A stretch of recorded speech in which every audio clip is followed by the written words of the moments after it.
has been circulating around Fontaine. The people will all be dissolved into the waters, and only the Hydro Archon will remain, weeping on her throne.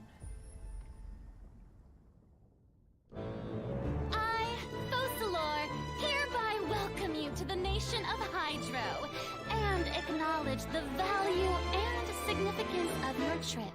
Now, you may rejoice in this.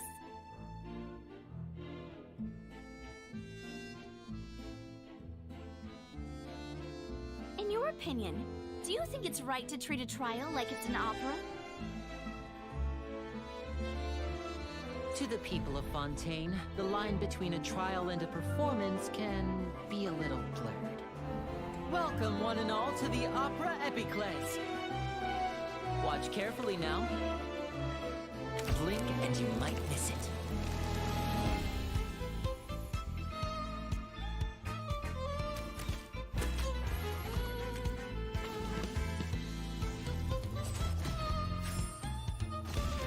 Step right up.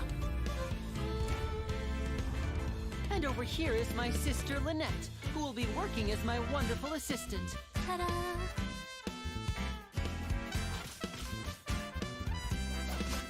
Step on up! Let the magic begin! Here comes the finale.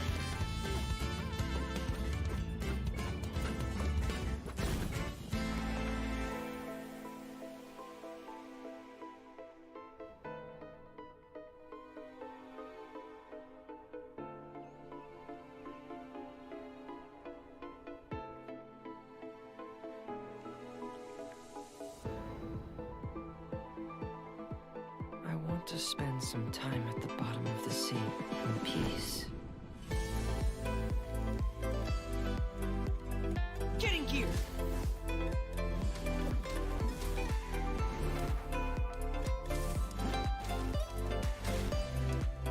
Going under! If you look up at the sky from far enough underwater, even the sun is soft on the ice. These fossils are all that's left of these beautiful creatures. I wonder how long before the rest of the world becomes part of this underwater museum, too.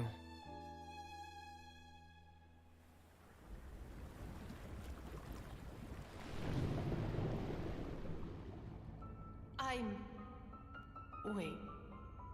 Who am I?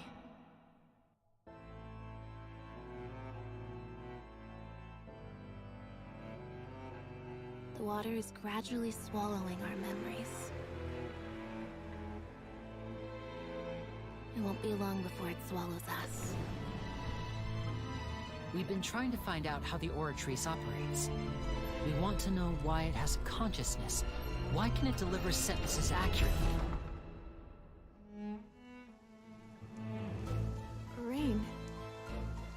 It's raining. We must know all we can about this nation's secrets in order to deal with that prophesized crisis. Is this part of the show? You gotta be kidding! What happened? Charges have now been pressed, and as such, a trial is in order. Therefore, you would be wise to tell everything you know and seek the protection of the guards. Dear God, it's a whole army of Gardamex. I believe this is indeed the finale. Your so-called justice, your beloved drama, while turning a blind eye to the suffering of the people. In your eyes, the value of a human life is nothing compared to those cold laws you hold so dear.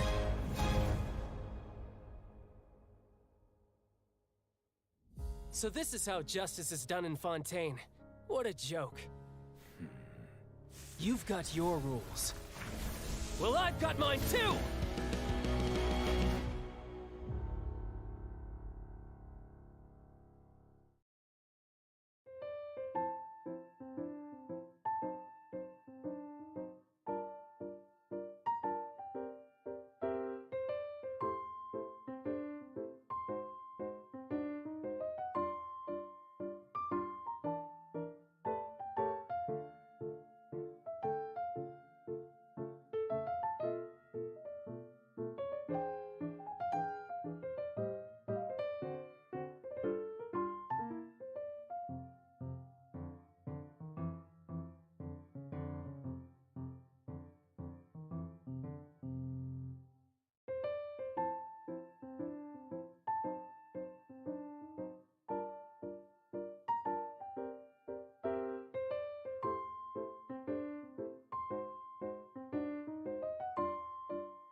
Welcome to the Cat's Tail.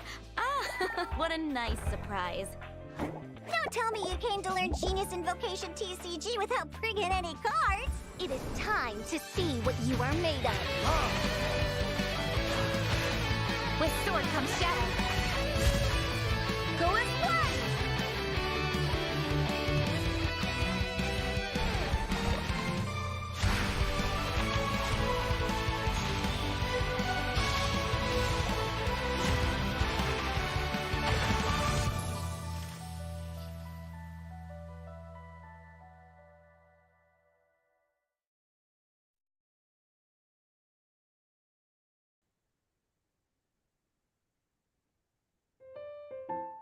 Hello, everyone, and welcome to the Cat's Tails Gathering Season 3 for NA region.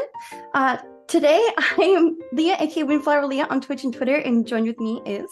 It's Blep the cat. Happy to be back here for another NA Finals. We've casted so many of these before. It's really good to see, some familiar faces today.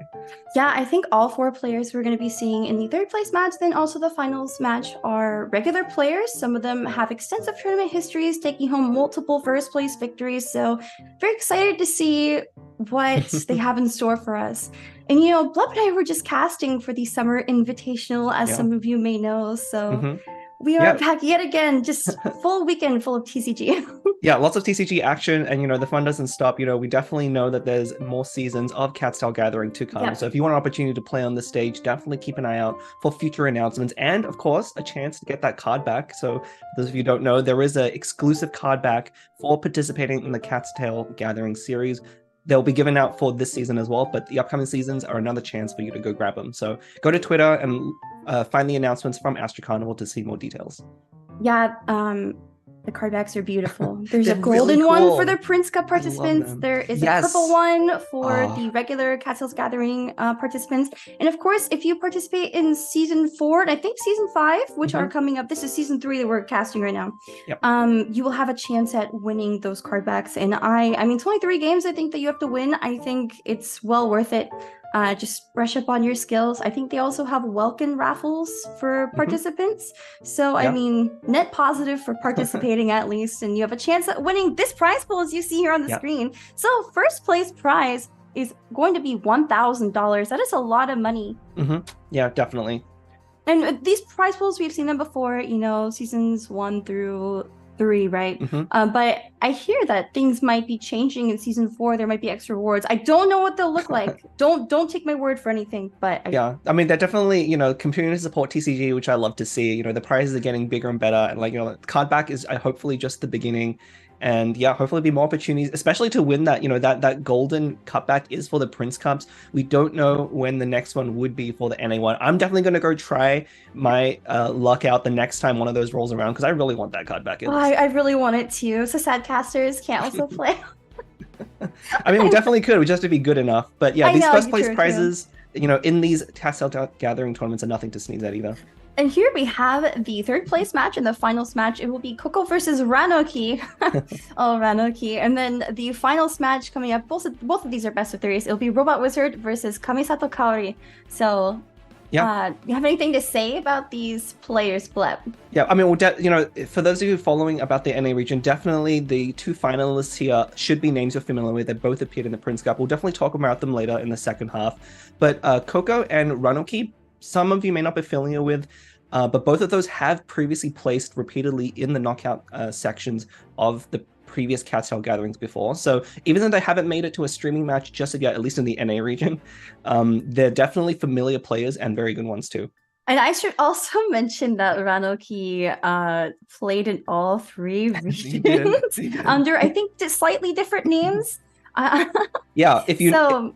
Any anagram of, so I think Kirano is their main name, but any anagram of that, if you've encountered a very difficult player with those letters in your region, it might be the same person. Kirano, Onari, Ranoki, 105 games, by the way. It is 35 games per series, right? Yeah, but Coco here also has a very impressive record, bringing here, of course, the Electro Charge deck, one of the new variations with Mona. Yeah, Mona instead of Oceanid. Yeah, but Coco has previously placed in top 16 in Season 1, actually being taken out by Kamisato Kaori in that round of 16, but Season 2 also getting to top 8. So this is their furthest finish so far. So I'm really excited for them to hopefully maybe win third place here or even fourth. But getting into top 4, they've been getting better every time. So hopefully by season 4, we're going to see them in the finals. It's always really cool when regular players are able to actually place into like an on-stream match, because they've tried hard behind the scenes and now they finally get that recognition. Their name is on screen. Yeah. This deck we see here, by the way, NEC, is a very typical meta deck. I think all 4 players,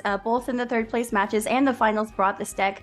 There might be slightly different compositions in the actual support cards, but very typical. And looks like Ranoki brought Ayamiya Melt, which I'm really excited to see. This is not typically seen. Not typical. No, Ayaka Yoimiya has been a pairing that hasn't been around ever since, if you remember, for those of you who've been playing since very early game, you might have remember being dominated by this deck very early on when when Yoimiya's burst was a little bit cheaper. Since her nerfs, she's been falling out of favor, but I've seen this deck kind of pick back up in popularity. So I'm really excited. Hopefully we see this on stream because I want to see how it's played and maybe steal it for myself. I think some of the support cards here are really interesting too. Yeah. Inazuma Resonance is pretty strong, and I don't see it played that often. It converts all your current dice into the dice of your active character, I believe, when you play it. Also, Vanessa's Rebellion is also interesting. I think it takes 3 dice and turns it into 4, which, if you're trying to go for specific elements, it could be pretty useless. But when Yoimiya and Ayaka are both focused on their normal attacks, it's not so bad. And then also paired with Inazuma Resonance, it could be pretty devastating combination. Yeah, this will be an interesting matchup. I think this Ayami deck is more favored against kind of the slower stall decks, whereas the Electrocharge variants can be pretty fast. So I think this does slightly go in favor of Electrocharge deck, but again, I haven't really had much time recently to play with these later iterations of Ayaka Yoimiya, so we'll have to see what happens. Yeah, I mean, I did see Coco took Rana, which is, very good in a rainbow deck. So we'll just have to see. Yeah. You need enough dice fixers when you're playing rainbow. You don't have woven. You do. And one of the things I want to point out for players, if you're new to version 3.8, have been following cards, that new card there is the Arcane Legend Covenant of the Rock, one of the new card types added in 3.8. Yeah, you can only play one of those throughout the game. Ooh. And one of the things I want to point out, there are, out of the 12 decks that the players brought, 11 of them contain that Covenant of the Rock card. So this is not the first time you'll be seeing it on camera and not the last. Yeah, so the Arcane card is always going to show up when in your initial card draw. You can choose to mulligan it. You can only play it once per game. You can only have 1 in your deck. So most players opt to keep it. Yes, for most decks, it's pretty cool. We saw Coco put it back. I think in their deck, mainly they're looking for Vanarana to combo with that early Covenant. It's one of the main uses they can make use of the dice. Whereas the Ayamiya deck, with their discounted normal attacks, can really make use of that the extra 2 dice at any time. So Yoimiya opts for a normal attack against Fischl. Looks like she might be trying to build up her burst, maybe. And then Coco threw down Rana. So for those of you who don't know what Rana does, every time you use a skill with your active character, it will generate a dice corresponding to the element of the next active character in line. Yeah, so a great way to generate dice, especially for these decks that love to switch between characters. One of the classic moves of the Electrocharge decks is you'll see them use a skill on one character, rotate to the next one, use another skill. But here is a very quick start out from Ranoki here with getting Yoimiya up to 3 energy already with the help of that Northern Smoke Chicken, discounting that normal attack. It's honestly a really strong start for Ranoki. I think we're going to see Yoimiya burst immediately next round. Of course, they're going to be ending first, so they'll get to go first. The summons will do quite a bit of Electrocharge damage, but it's to be expected with a deck like NEC. Yeah, and I think in this matchup, you do have to go fast for that burst. So getting the burst off in the first round was actually critical. So having that discounted normal attack made a huge difference. If you let the opponent have that summon hit at the end of the turn going into round 2, your character is already going to be really low. It's going to be really hard to actually get Yoimiya's burst off. So this is the perfect start you can get against that deck. And you saw Ranoki pause there for a second. I wonder if they were considering whether they should play Covenant or not and strategize or CLE or something like that. There's always that option. Also, some players will just pause after their actions are done just to think about what to do in the next round, because you don't have a lot of time with that timer counting down, right? The pressure is on. No. One of the things we always see from these top level players, they'll play cards to extend the timer as well. Yes. So Ranoki here So we're probably going to see Ranaki set up a lot this turn. We'll most likely see Yoimiya's burst go off, and then maybe a couple of parametric transformers. Round 3 is where we're going to see the most action from this deck. Yoimiya is probably going to go down, but once her burst is off, that really doesn't matter. There are 2 parametric transformers in Ranoki's hand. I didn't see the food. Did you see the food? It's 0 cost, so I'm guessing it's Northern Smoked Chicken. That would be so good. Yes, and also, I mean, I think that's very essential here. I think a minty meat rolls would have been better, but again, Ranaki's mostly looking to set up here. He's have to think carefully about how they spend their dice during this round, because you have to calculate correctly for Yoimiya's burst. Unfortunately, not having 4 pyro right now for that burst, or 3. Can't quite decide. Well, maybe seeing 2 Sealies. 2 Sealies. That's a lot of cards. If you guys don't know, for those of you watching right now, that Sealy card that was played, every time an action is taken, basically like an attack, it will go up in counters, and then once it hits 3 counters, it will issue 3 cards to your hand. And so if you play 2 of them, you're going to have 6 cards, and you have to be careful not to overdraw because you can only have 10 cards in your hand at once. Yeah, and we see Ranaki pausing here. They're deciding what card they want to tune, and that might be a reason to drop the second Sealy, because they will actually need to tune quite a few cards to start using that Yoimiya's burst, at least one over here. And they kind of want to keep all the cards in their hands right now. Those 2 parametrics going to be very important in the next round. So yeah, we're probably going to see that Sealy maybe tuned, because I think 2 would be a little bit greedy right now. So you have to be careful when you play parametric and you're low on dice, because what your opponent can do is they can make sure to activate it, because it goes up in counters, not just with your own actions, but with the enemy's actions. So there's like some mind games going on with that card sometimes, where the enemy will activate it after you've already ended your turn, and then the dice you get go to waste completely. Yeah, and this feels a little early actually to me, especially those summons. I think with the summons, as long as Ranaki ends first, it won't matter, and it looks like based on the dice they will. But I think they're anticipating a 3 cost into a 5 cost Nahida skill. But if Coco decides to use 2 skills here, they can actually deny the parametric transformer.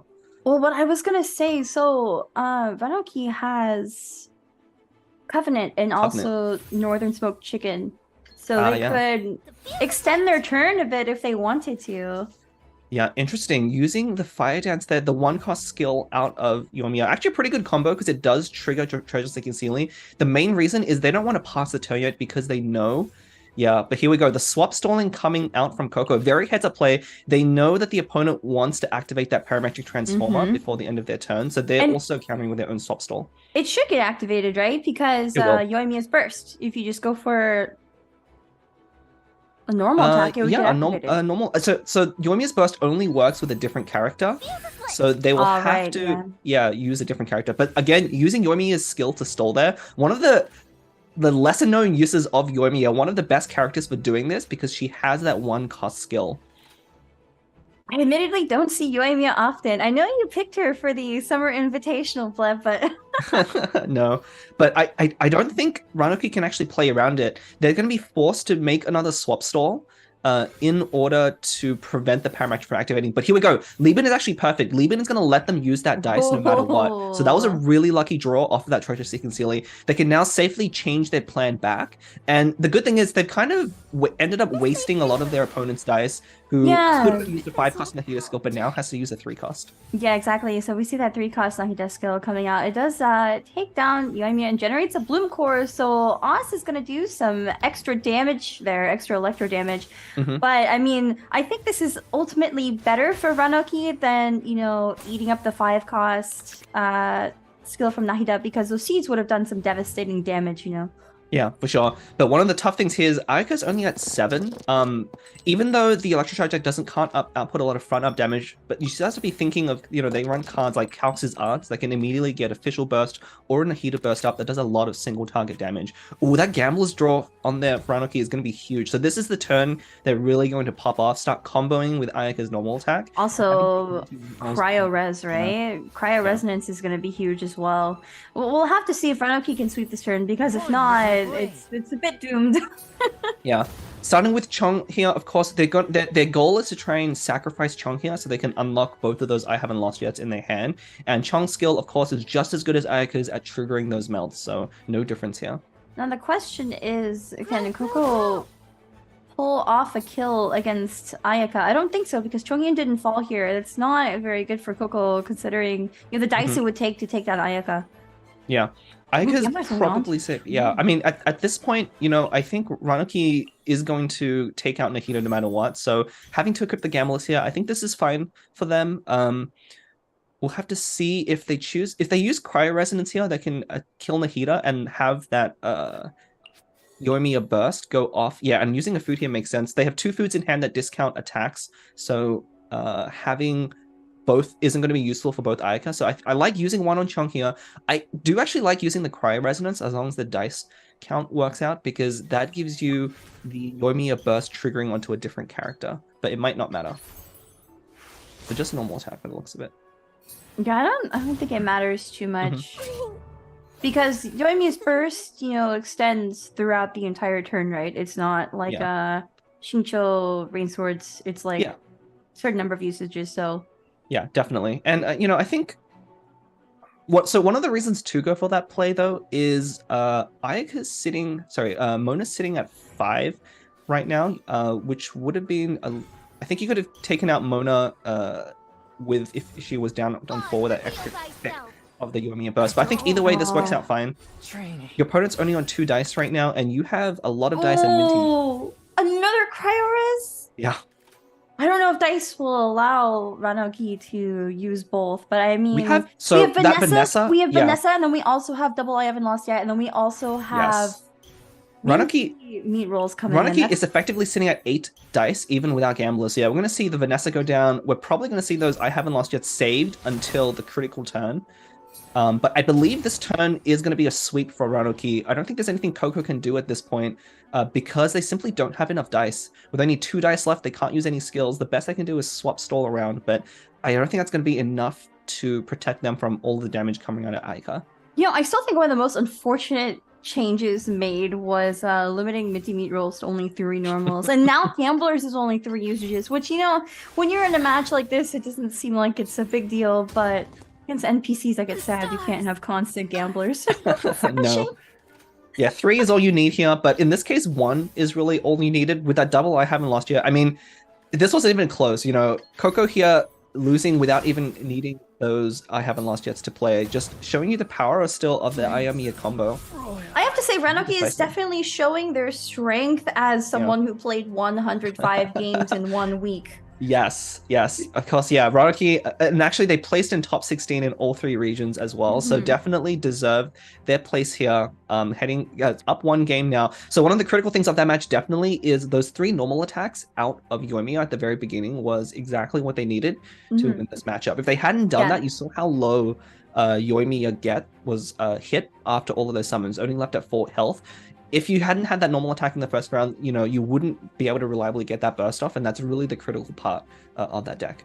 Yeah, Yoimiya getting her burst off early was definitely important. It totally set Ayaka up to sweep, because NEC does a lot of damage, and just like... yeah. They had to set up... If they didn't win there, it was... Yeah. It was definitely very close. We didn't see the Electrocharge deck kind of fill its full gameplay. They really had to play around that combo because of how quickly Yoimiya's burst came out. So they were kind of forced to delay their own plan in order to counteract their opponent doing. But I think the draw was just simply too good on Ranoki's side.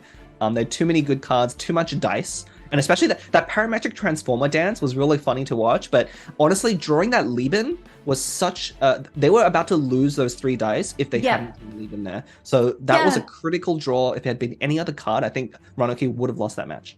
Yeah, that's what I was going to say. So, that parametric transformer dance was actually very crucial for setting up Ranoki's win there. Yeah. So we're getting into the second match of this best of 3 for the 3rd place.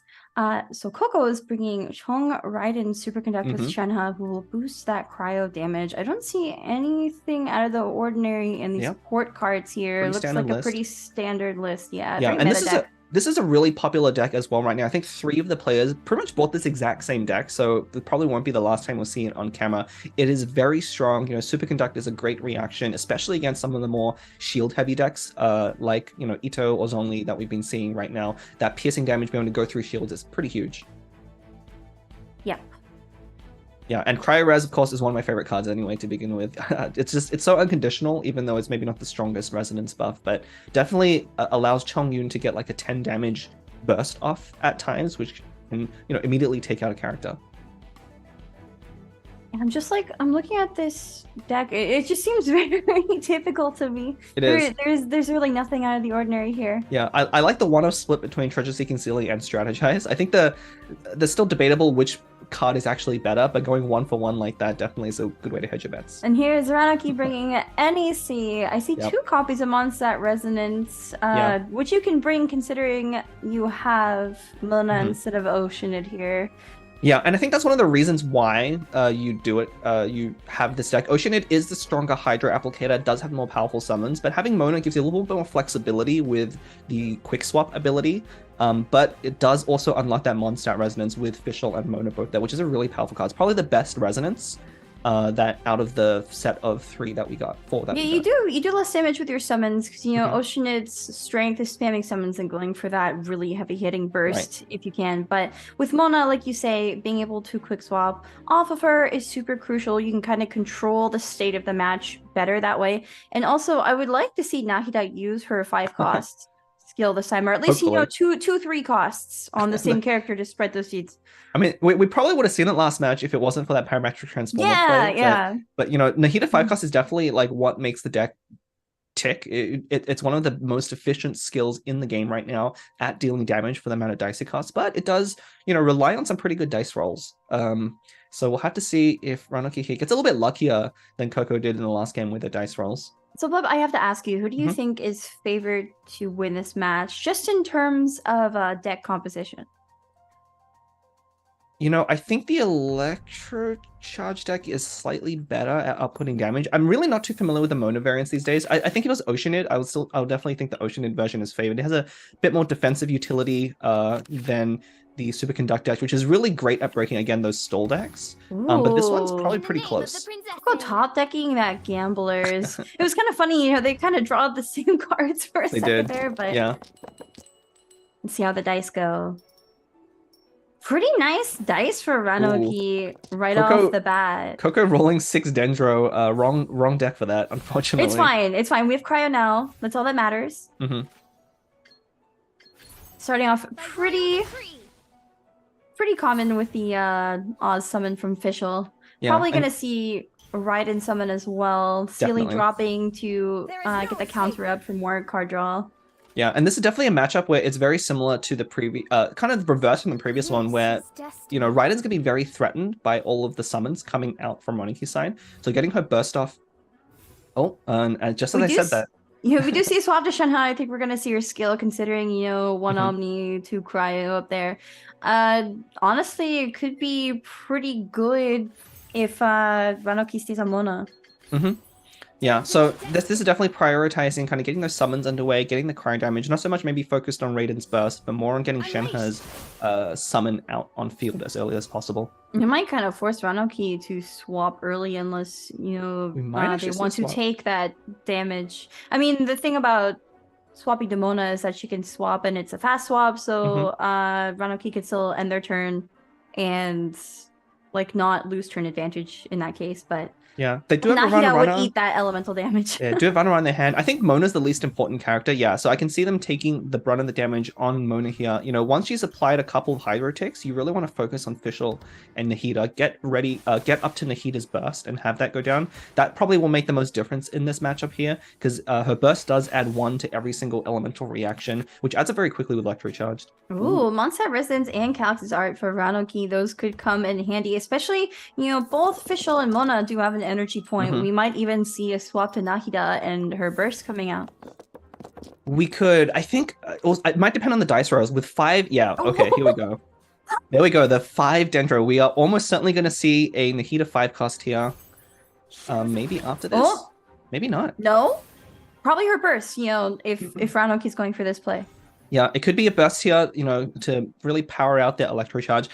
One of the things, I guess, the 5 cost doesn't do great here. Bloom isn't the best reaction you want out of this deck. You want to focus more on Electro Charged being the most damage efficient reaction. So yeah, that's true. Yeah, they're hoping that they swap off Shenhe here, but I don't think that's going to happen. Normally when you go for Nahida 3 cost. It's with the intention of doing another 3 cost after that to spread the seeds. Because, yeah, as you say, your Nahida is not trying to cause reactions to Dendro. It's just to get the extra seeds across the board. The 1 damage per seed per reaction. It's really huge. So yeah.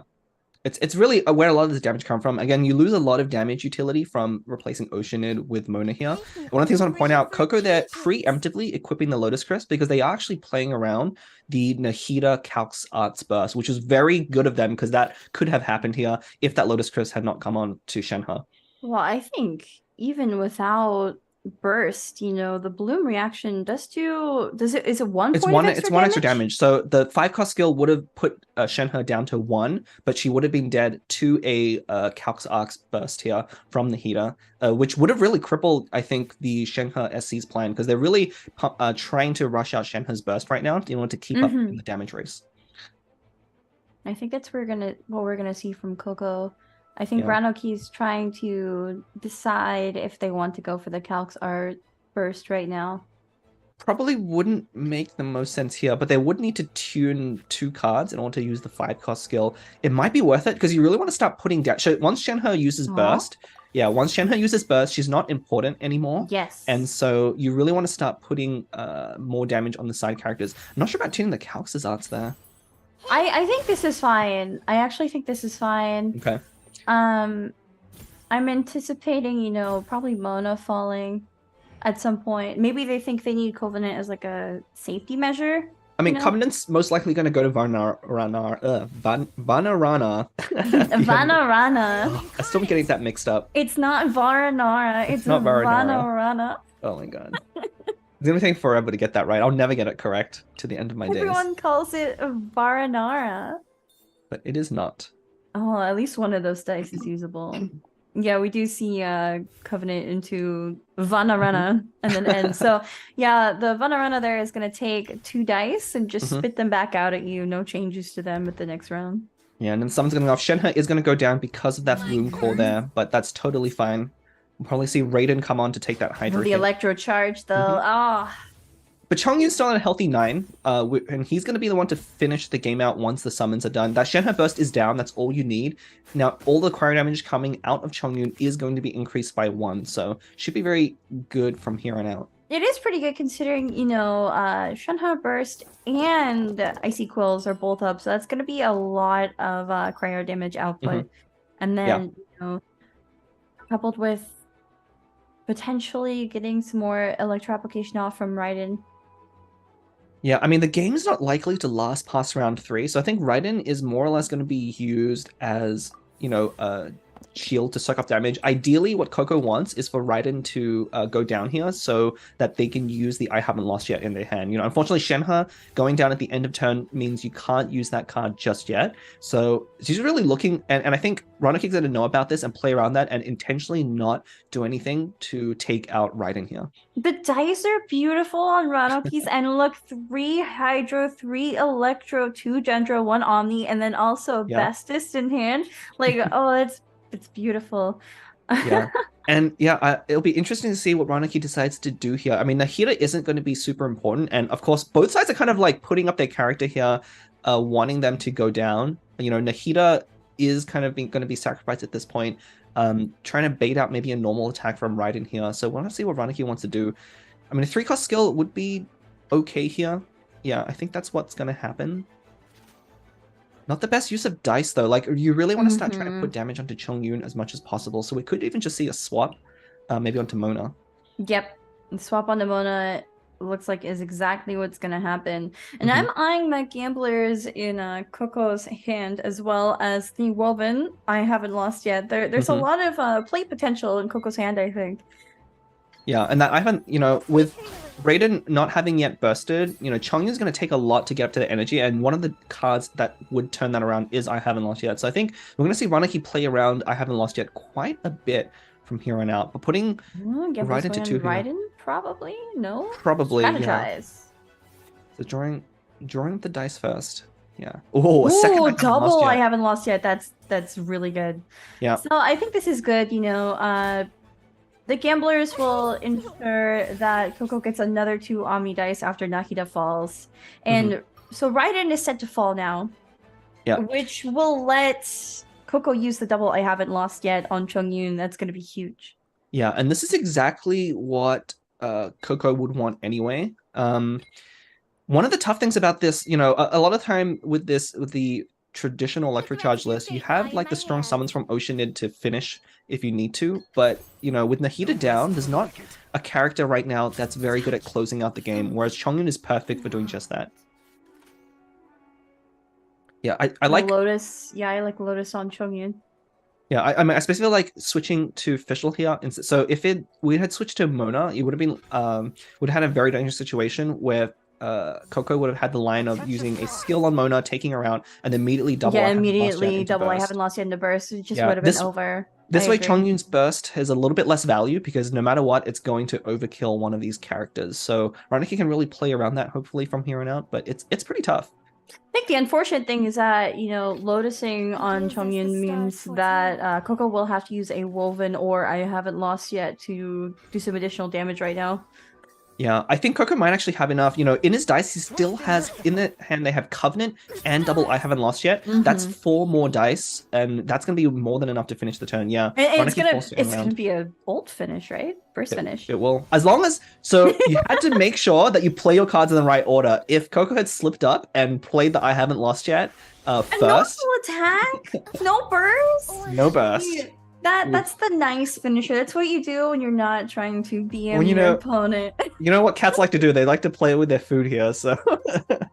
So we are 1-1 in this third place match, which, you know, I'm thrilled to see, you know, Coco placing into a live match for us to commentate over and taking a win from Kirano, Ranoki. I have to look at the name again because I'm used to saying Kirano, who has placed first in Catsiel's Gatherings Alpha 1, Alpha 2, and also Season 2.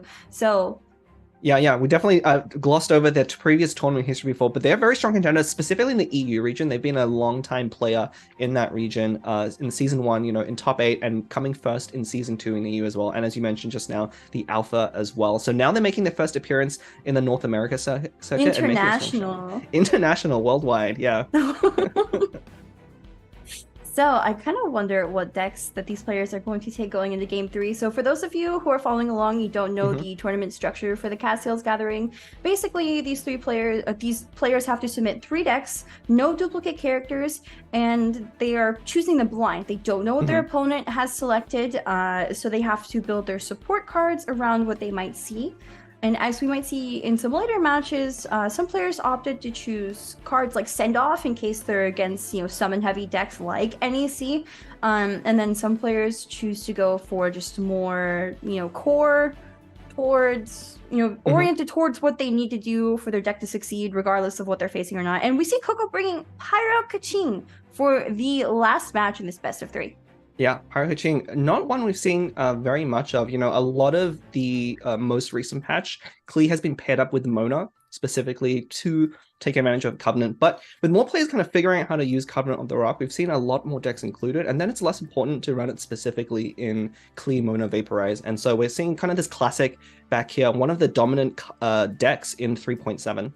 Yeah, and as I was just talking about that send-off, Coco brought 2 copies of send-off. You don't know what you're gonna be facing. What if you face NEC? Well, what if you face something that's summon heavy? The send-off will basically shut down any decks that are going to be playing or relying on their summons. So very good choice when you're in blind pick. And then also, I really like Sumeru City.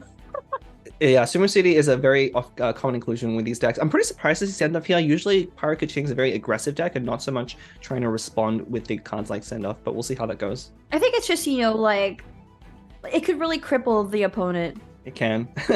We'll have to see, though. So we have a Bin, Ito, Barbara Ito, Noelle. Yeah, very classic stall/combo deck here. You know, this is the deck that a lot of the pro players have been talking about the most in the most recent version, trying to refine this deck list. You know, it started off with cards like Wolf's Gravestone, but moved to a much more defensive setup with the Bell. One of pretty much the only decks to run that card, but very tough deck to beat, and especially in the Pyro Kaching matchup, I think Coco is going to be very disappointed to see this pairing, because traditionally that's one of the worst decks to go up against this Barbara Ito Noelle deck. Well, you know, two things to say. Imagine the bell being the best of slot in for any character. It is in this deck. It's very good. It gives you a shield point, also 1 extra point of damage on your attacks. But I mean, Coco brought that send off, which might be good for getting rid of Barbara's skill. It has to be timed, right? You don't just want to use it immediately. But one thing about Bin, which is the Barbara Ito Noel deck, it's the acronym. Is that Barbara is really good at cleansing elemental reactions on the active character with her elemental skill summon, and so that could be very detrimental against Pyro Kaching, which uses those overload reactions. The cleansing them before they get to go off would be brutal. Would really set them behind. So send off might come in handy. And Coco, we see once again. I believe all 3 times this set they've thrown back that Covenant here, not drawing any cards here.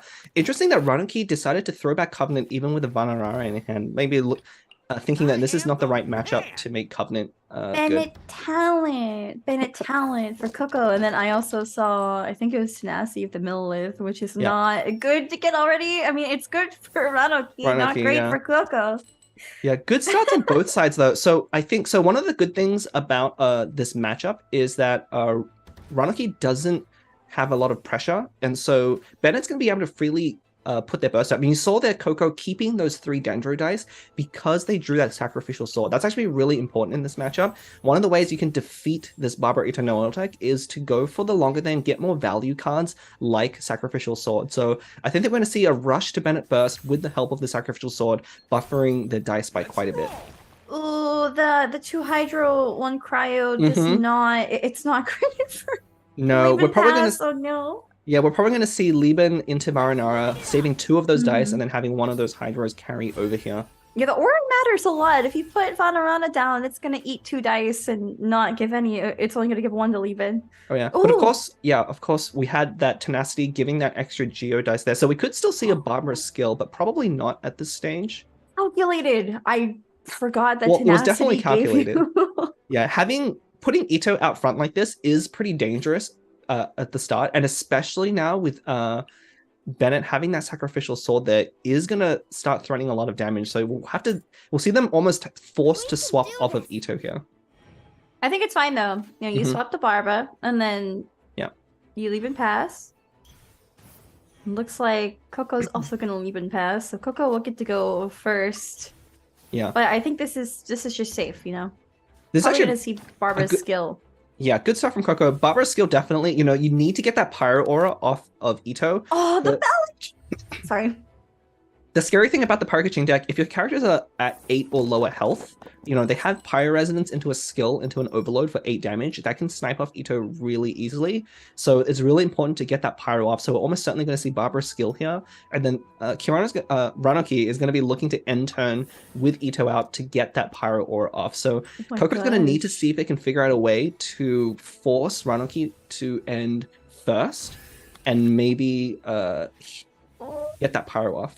Are you Ranuki keeping the 3 Dendro dice just to equip the bell onto Ito? I mean, that's what you gotta do. Bell, and also Geo-Res is so good. Also, the 2 heavy strikes. Oh my gosh, been high rolling right now. I mean, okay, to be fair, Coco also has a really good hand right now with probably Bennett talent about to come out in the burst, and then I see a Pyro-Res, I see Mondstadt Res, I see Pandora Chicken, I see Gamblers. There's a lot on Coco's side as well. I'm actually really worried about equipping Bell here because that's going to represent... Oh no. Is this... Wait, does it have enough dice? I don't think it's enough dice. There was almost a quick swap Kaching burst with Pyro Resonance here. That could have been really dangerous, but looks like luckily there's no dice. But Bennett's going to be able to put so much damage because of that Sacrificial Sword and that talent as well. So Ito's still being very much threatened here, which is why I'm like, Bell is so dangerous to equip here in case your opponent has Covenant, because I don't think Coco has played it, even though we know they put it back. Yeah, and Ranuki has to think really hard about whether or not Coco is going to have any extra dice to go for any kill onto Ito, because as he said, Coco put Covenant back, right? Right. And could have Woven in hands. Nothing has been played yet, so it is kind of scary for Ito. Do we equip the bell right now or scary. Not? Yeah, I mean, one of the hallmarks of a good player of this deck is when they know Ito is safe and when they know Ito is threatened. So I think that they're correctly identifying they can play around any 3-cost skill or 3 extra dice from the opposing side. So keeping Ito here, again, cleansing that pyro is so important, and choosing not to equip the bell node really because they probably need to swap off of Ito at some point. Well, they'll probably swap off and then equip the bell. They have 4 dice, right? So, well, if they were equipping the bell, they would have done so already before Ito used their skill. One of the reasons for not doing that is maybe they're waiting to see if the opponent does try to use anything that uses 3 extra skills, but they've already ended their turn. So now I have to figure out what you want to do with those 4 extra dice here, because it would be not great to have to re-equip the bell, or maybe looking to snipe off Bennett with a heavy strike. That would be pretty interesting. Yeah, I would personally go for the bell play. Unfortunately, the dice isn't going to work out in their favor, because using a heavy strike here is only going to do... Yeah, it's going to put them back to odd dice. If they had 1 more dice or a Georesonance, Bennett could have gone down here, and that would have been really huge, but unfortunately not going to happen. Bennett does go down to summons, so... Oh, no, Barbara Summons doesn't do any damage at end of turn, so Bennett's going to go down to 1. But yeah, it looks like they're going to just 2 the second one. Choosing to take out Bennett here. But this is really dangerous, because now I think Ka-Ching, with that Tandoori and that Pyres in his hand, they're going to take out... actually... No, the cleanse. No, the cleanse. Yeah. But the Bennett burst plus Tandoori is going to be enough, I believe. So Ito's actually going to go down before using the burst. Ranaki making a risky play to take out Bennett, realizing that the value that they're getting from burst and sacrificial sword was going to be too much. But I think that Tandoori chicken is going to come in and might end this game. See, I've oh my god, those dice for Ranaki are amazing. But I was just like thinking, like, I figured they would end on Ito to cleanse the pyro because that's super important. And we do see Ito there with 3 shield points, so you know, without those reactions, Ito won't fall immediately. I see the Millith coming in clutch there. So I guess this was the optimal play, you know, building Ito's burst now. But I mean, Ito is very low. Yeah, you can't leave Ito out. Yeah, I miscalculated that. Ito had 8 total health with the shield points there, and Tandoori plus skill plus Bennett burst is only 7. So it was very calculated, exactly enough to keep Ito alive. But with him on 3 right now, it's going to be very dangerous when to burst. So we're going to see Ranaki probably try and build up to a Barbara burst, if possible. But that Bennett burst is going to have 1 more turn to deal damage. Yeah, I mean, the thing is, we do see 2 copies of Georesonance in Ranoki's hand, so it looks like we're about to see one come out for Noelle's breastplate. Georesonance will definitely buff up whatever shields they get. We see 5? Is that a 5? 5 shield points. Yeah, we're going to see a send-off here on that summon there, so preventing that cleanse. Still a very tough spot for Ranaki here, but able to weather away the Bennett burst, going to expire next turn. Unfortunately, Coco didn't have a ton of dice to work with on their turn in order to make the most of that Bennett burst. So Ranaki being very, knowing what matters in this matchup here, which is if Bennett was able to get a second burst out, not being able to recover enough damage in order to take that out. But we're probably going to see Barbara refresh her skill. Yeah, see, that send-off was really crucial, huh? Yes. Send-off was crucial, but unfortunately, there's just a lot of dice now on Ranoki's side to work with. And that's kind of the difference there with not equipping the bell. You know, if you had equipped bell earlier, you would have 3 less dice to work with to make these plays. But understanding what is really important in this kind of aggressive matchup. Double Tenshikaku, kind of too little too late, I think, for Ranaki. Yeah, and, I think Ranaki is going to be able to take this. I mean, it's still very close, but without that Bennett burst, it's really hard to overcome all the defensive power out of the bin deck, and especially with Barbara burst most likely coming in this round, it's gonna be really tough to come back from. We see another elemental skill coming out of Ka-Ching, tuning for that extra electro dice, because it kind of goes to waste if you don't tune Stiletto, right? Yes. It's a free card every time you cast your skill. Yeah, you always tune Stiletto, and Ka-Ching is going to be able to burst here, but because of all the healing out of Barbara's skill, Ito is going to stay alive through the burst. It does do piercing damage, so we'll go through those 2 shields, but yeah, we're going to see a Barbara burst here, and that's probably end the game. Yeah, Ranaki going for a normal attack on Barbara because the goal is to do Barbara burst and just heal up everyone. Yeah, that heal is... Yeah, here we go. Woo! Okay, yeah, Pyrokiching Oh my is toasted.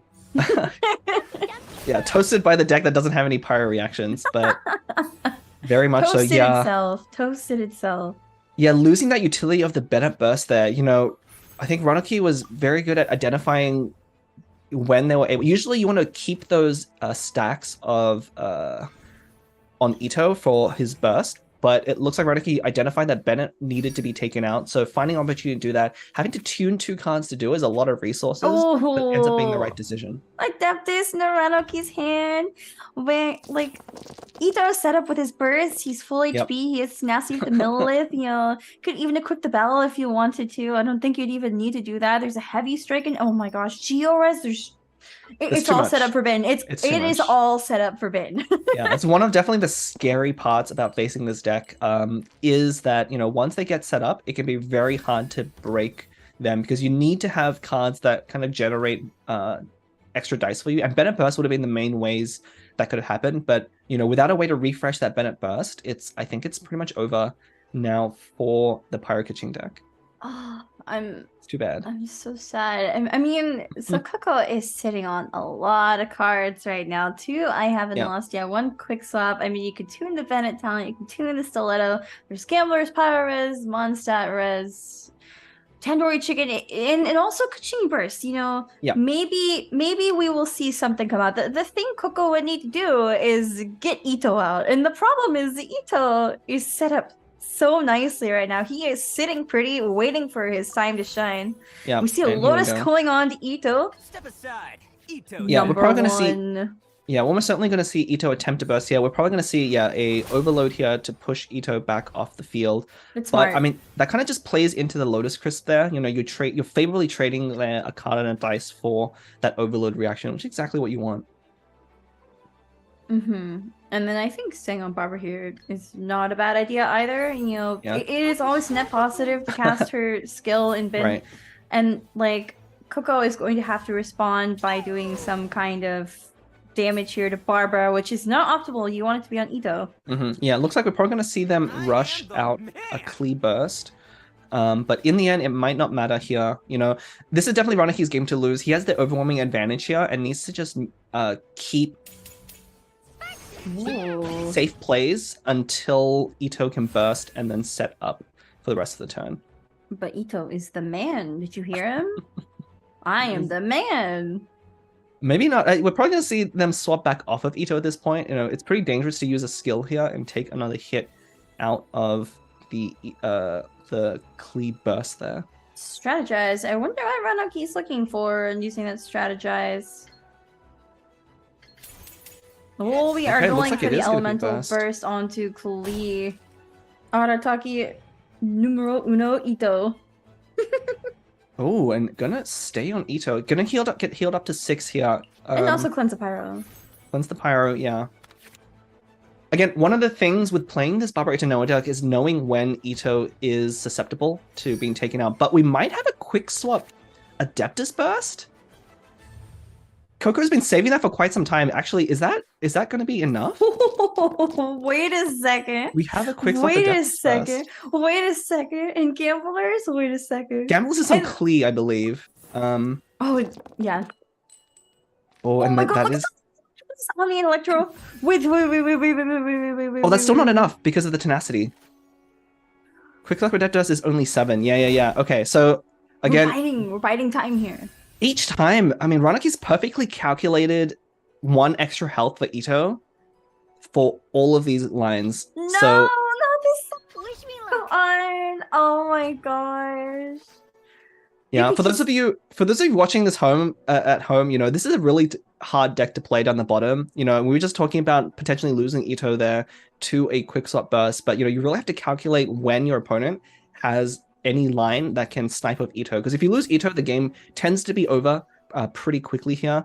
But Ranaki perfectly playing around the 2 shield points, the cleanse on and the heal from Barbara to put Ito back up to 8, which is exactly what he needs to get out of that Adeptus Burst range. I think Coco is playing this really well considering they are up against Bin of all decks. This is such a disadvantage. Look, if you don't win with Pyro Kaching early on, you run out of all of your resources and it's just doomed because Ito gets set up to go and Ranoki can just sustain with the Barbara heals, cleanses, Noel shields. Yeah, as I said from the very beginning, you know, this is, to begin with, a very unfavorable matchup for Coco. So they did the best they could. They had a pretty good draw, but that Bennett snipe off is, I think, too much to overcome. I'm going to see a Kaching burst here. Don't know about that one. I mean, at this point, you kind of you want to use it at some point, and you're probably going to look to use more Kaching skill to build up more energy, so you might as well use that burst.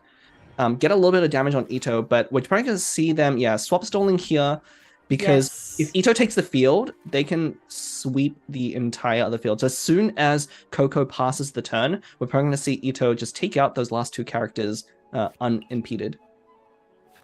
Why even Lotus? Yeah, Lotus here to protect Ito just in from any case potential Covenant. shenanigans. Just in case of Covenant, right? It has not Covenant. played Covenant. Let's see, what could it be? Covenant. It had to be Covenant, Double Woven, Quick Swap. But even also, then, you know, Cleese Burst is gonna. That's true, yeah. So Cleese Burst either way, but Take out that Lotus. This is going to be it. I believe the next attack should be 6 damage on Kaching as well. Perfectly taking out the other side. No characters down on the Bin side. Very well played by Ranoki there, taking the series 2-1. And again, Coco having a very unfavorable matchup there, almost getting it out with Bennett and his talent, but just Ranoki realizing that was the crucial thing in the matchup and using those stacks on Ito to take out Bennett when they had the opportunity. That match was actually very fun to watch. I have to say, watching meta decks kind of gets old after a while. It's always awesome to see, you know, fresh decks to the scene, like the Ayamiya Melt deck. You know, Ayamiya was a classic when Genius Invocation was first released. But I mean, that was actually really fun to watch. It was, I think Coco and Kirano both played very, very well. You know, when you're playing Pyro Kaching into a stall deck like Bin, you really have to get all that damage off quickly, or else it's kind of doomed. And that's what we saw, you know. Ranoki, Kirano doing exactly what they needed to do on Din. Like, as you were saying earlier, always calculating Ito's health within like 1. And, you know, 1, yeah.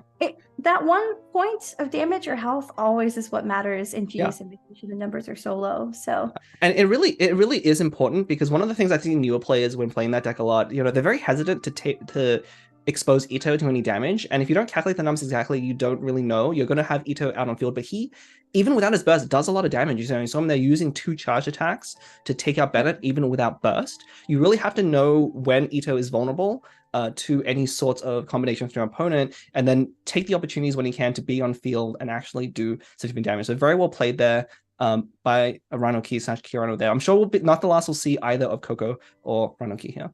Yeah, definitely. And once again, you know, it was really fun to cast for a regular players match, you know, making it to the knockout rounds, to the 3rd place match. And so with this match, it is Ranoki that takes home the 3rd place prize, right? $300, yeah, and 100, of course, to 4th place for Coco. Again, very strong showing. They've been doing better every time. But yeah, now that that's out of the way, you know, I think we'll be taking a little bit of a short break here before coming back with our 1st place match, and we'll hear more about the plays there after the break. So I'm so excited. We will see you guys soon. Yeah, don't go anywhere.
Hello everyone, we are back from the break. Once again, this is the Cattails Gathering Season 3 NA Finals match now. We just completed our third place match between Ranoki and Coco, and now we are going into the finals.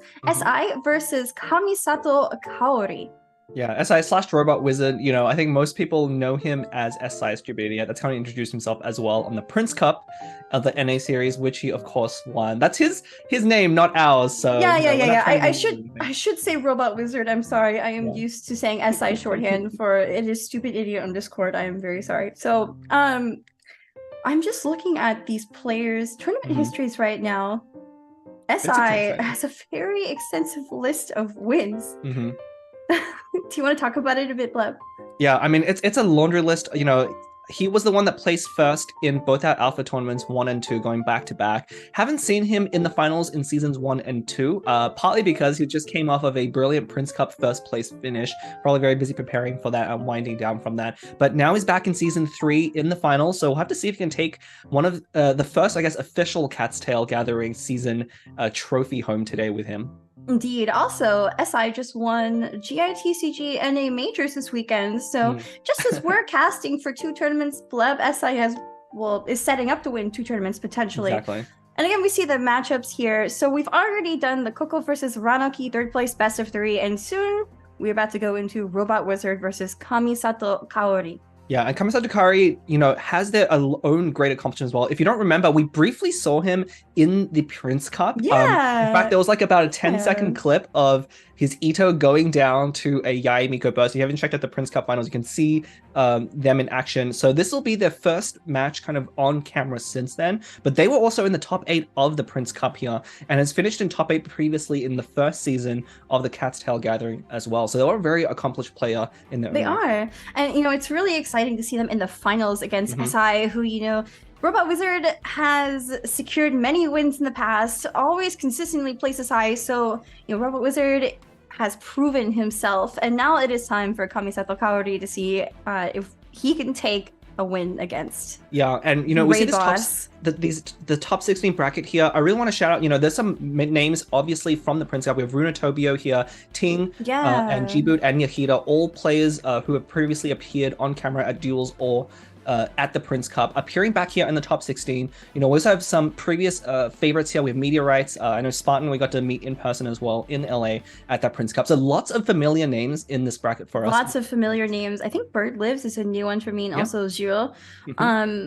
Yeah, there's a couple new ones. Excited to see Jibu here. Unfortunately, Jibu got knocked out, looks like. Oh, so SI, Robot Wizard's first deck seems to be classic NEC. We've already seen it played twice in the 3rd place match. So now we'll see it played a 3rd time.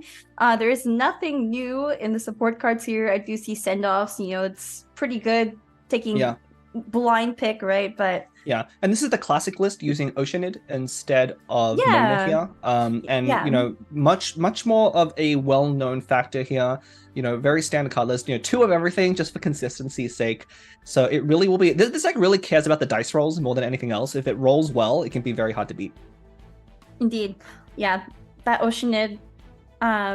A bit different from Mona. We talked about this a bit earlier. You know, Oceanid does a lot of damage through summons, and then, you know, trying to build up to that really heavy hitting burst. You have a lot of summons on the board. Meanwhile, Mona is better for controlling your board a bit because you have that fast swap passive. Oh my gosh, it's a mirror matchup. It's a mirror. It's a mirror. It's literally, it's the same NEC iteration as well. Yeah, the only difference here that I can spot, we have Covenant of the Rock being run by Kamisato Kaori here over, I believe, Timmy. So 2 copies of Timmy are missing, but instead place we have that Covenant card. Probably not the best in this deck, but again, when you have Vanarana, Covenant is always going to be a really easy way to make use of Vanarana and the die. And we see Star Signs there as well. Yeah, Star Signs. But otherwise, there's a few ways to make use of the Covenant die.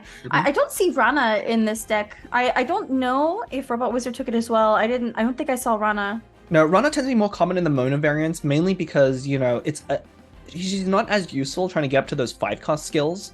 So when you have the Mona version, you have more 3-cost skills to work with between Fischl and Lahida and Mona there. But in this version, you know, when you're getting up to that 5-cost, you really want more dice fixes. So we see 2 copies of Toss Up in both players' lists. But this is going to be interesting. It's because of how similar the lists are, it's really going to go down to the die rolls and also how well the players can play against each other. No, the cards are not symmetrical. It's Nahida official Oceanid versus Nahida Oceanid official. It's not exactly a mirror matchup, okay? Not exactly. I think I prefer to put official in the middle. At least I have Nahida Me first. I too. feel like that's correct because of the name. You know, it's Nahida Electro Charge. NEC. Yeah. Wait. EC is debatable. E is Electro. Electro Charge. So, okay, Don't think both about of it them too sound much. Electro. Yeah, and we What see was Send Off immediately. we see Kara here. Yeah, Send Off is probably going to be very Robot key in this Wizard. matchup. We see Kara here putting back again that Covenant. I believe mostly in this deck you do want to just draw that with Banarana. So if you don't draw Banarana in your opening hand, very good to just throw that back and find something better for the opening. I'm always excited when I see Gambler's top deck. I mean, not everyone chooses to keep it. Sometimes it's not good to keep it right away, but it always makes me excited because I love seeing the Gamblers refresh the Omni die. It's so satisfying. Gamblers is particularly good, I think, in Kara. No, Blep, I lost you. A lot more focus on getting surprise bursts from Oceanid. So we'll see if he can snipe off a key character on Robot Wizard side as he's setting up. But Robot Wizard here not drawing any ramp in their opening hand.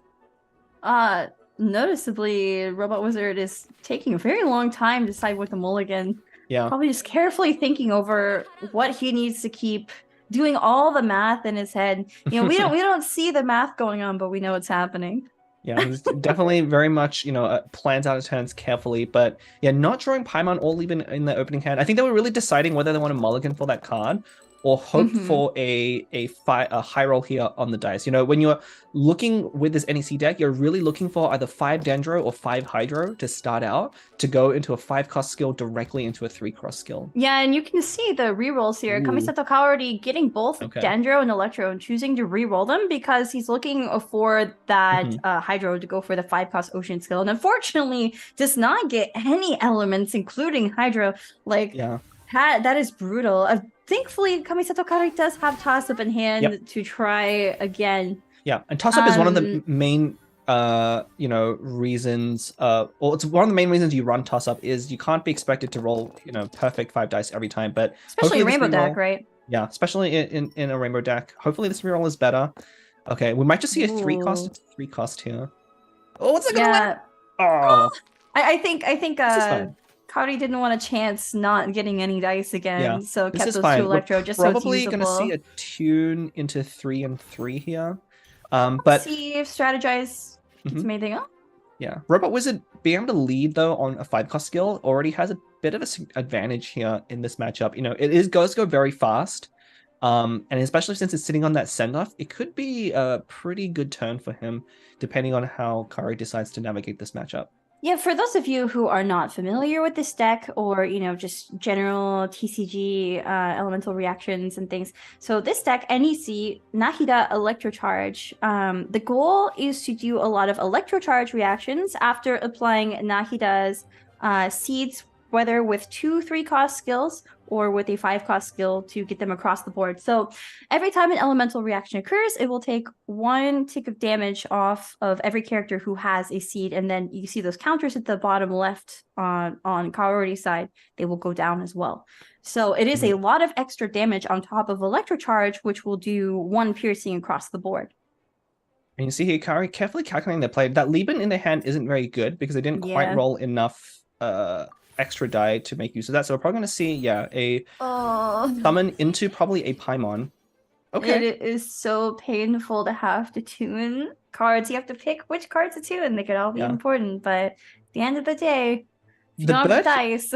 The bird summon here might be one of the better ones. I mean, I think Frog would have been the best one to hit because it is immune to send-off after the send-off changes. But this is kind of the next best thing here. You know, send-off isn't going to be able to prevent all of the damage, but still probably going to be used because those Trick Geodice really have no other use for Robot Wizard right now. Send-off going onto the bird. The bird does 1 damage at the end of turn, but has 3 usages. So, I mean, they changed send-off before. It used to just completely eliminate a summon. Now it just takes 2 usages off of it. So, but that bird will go away. Yeah, very slow kind of openings from both sides, but I think Robot Wizard being able to get that Nahida 5-cost skill down that early on is going to hopefully add up over time. But, you know, both sides kind of trading resources there, using send-off, but also ramping on Kaori's side. They're pretty evenly matched right now. Ooh, rolling the wow. Dendro on SI side. Robot Wizard does not need those Dendro. Got No. 3 Chio instead. I mean, I guess he could use it to play Paimon, but Yeah, going for the here's- toss-up Going instead. for the toss-up. Again, this is the risk you run of playing this deck, is that occasionally your dice are going to, fail you, and then sometimes that can happen in the middle of a really, really important tournament, Yep. Oh, not again! He re-rolls the 3 Geo and just gets him right back. He does have the Paimon, so he's got a little bit of an out. Unfortunately, they're not going to be able to use anything on Oceanid at all here, but I mean, maybe that was a little bit greedy keeping those 3 Electro. I think he was hoping at least for 1. We might just see a single summon here, but you'd have to tune something like Changing Shifts in order to make that happen. But we might just see them drop Paimon and official summon. Yeah, that's what I'm thinking. I think it'd be a good usage of dice swapped official and then see what your opponent does. You still have 1 extra dice remaining, so Kaori with 10 dice, 5 of them being Omni. That is incredible. It's exactly what Kaori needed last turn. It is. But, I don't think it's going to be too disappointed to see it this turn. I mean, 10 dice, unfortunately, doesn't have a Changing Shifts, which would have let him actually use double 5 cost in this round. So he's going to have to decide whether he wants to prioritize Nahida 5 cost or Oceanid 5 cost here. We might just see a 3 and 5, maybe, but we'll see. I feel like getting Nahida 5 cost down is more important than Oceanid 5 cost right now. Just because, the role Nahida plays in this deck is to get the seeds across all the characters, right? Yeah, so getting seeds. That's what we're going to see here. Yeah. Yeah, and we saw Robot Wizard there tuning Paimon. Very heads-up play. I think a lot of players would be tempted to play that Paimon with the 3 Geo dice. But knowing that the matchup might not even go long enough to make use of that, and really needing to get those summons on the board to start proccing those seed stacks. And we do see Robot Wizard switching to official, definitely going for that Oz summon. We'll be able to swap off official if he needs to with that 1 last dice remaining. Yeah, and Ocean here is going to be able to get a summon out, but that quicken proc out of official is going to be a lot of damage coming in. So I think you're really hoping for the frog. No, it's not frog. It's squirrel. 2 usages, 2 Hydro damage at the end of turn. Yeah, we'll see if Kaori wants to stay on Oceanid here. It would, I believe, be left on 1 after the summons. 1 damage, 2 damage. No, actually, I think it would. Yeah, it should be Oceanid. 4 damage exactly. So staying on Oceanid here for Kaori would be lethal. So they do need to switch off if they want to at least threaten Oceanid Burst at some time later on. The question is, do you quick swap just so you can end first, or do you slow swap and just pray? A quick swap would be really interesting here because with the 2 damage coming out from Fischl, her skill would be lethal on Ocean next round, and then you really shut down a lot of summons on your opponent's side. Though also the gamblers. Yeah, also thankfully Robot Wizard does have the 3-turn summon, which is going to maintain Hydra application for the rest of the game. If that had been anything else, it could have been a pretty bad spot for him. Yeah, definitely. I know a lot of players favor the scroll over the bird, but I actually think the bird is more useful in a lot of cases because it's the Hydro application that matters for the reactions, especially in a deck that is relying on elemental reactions specifically for damage, right?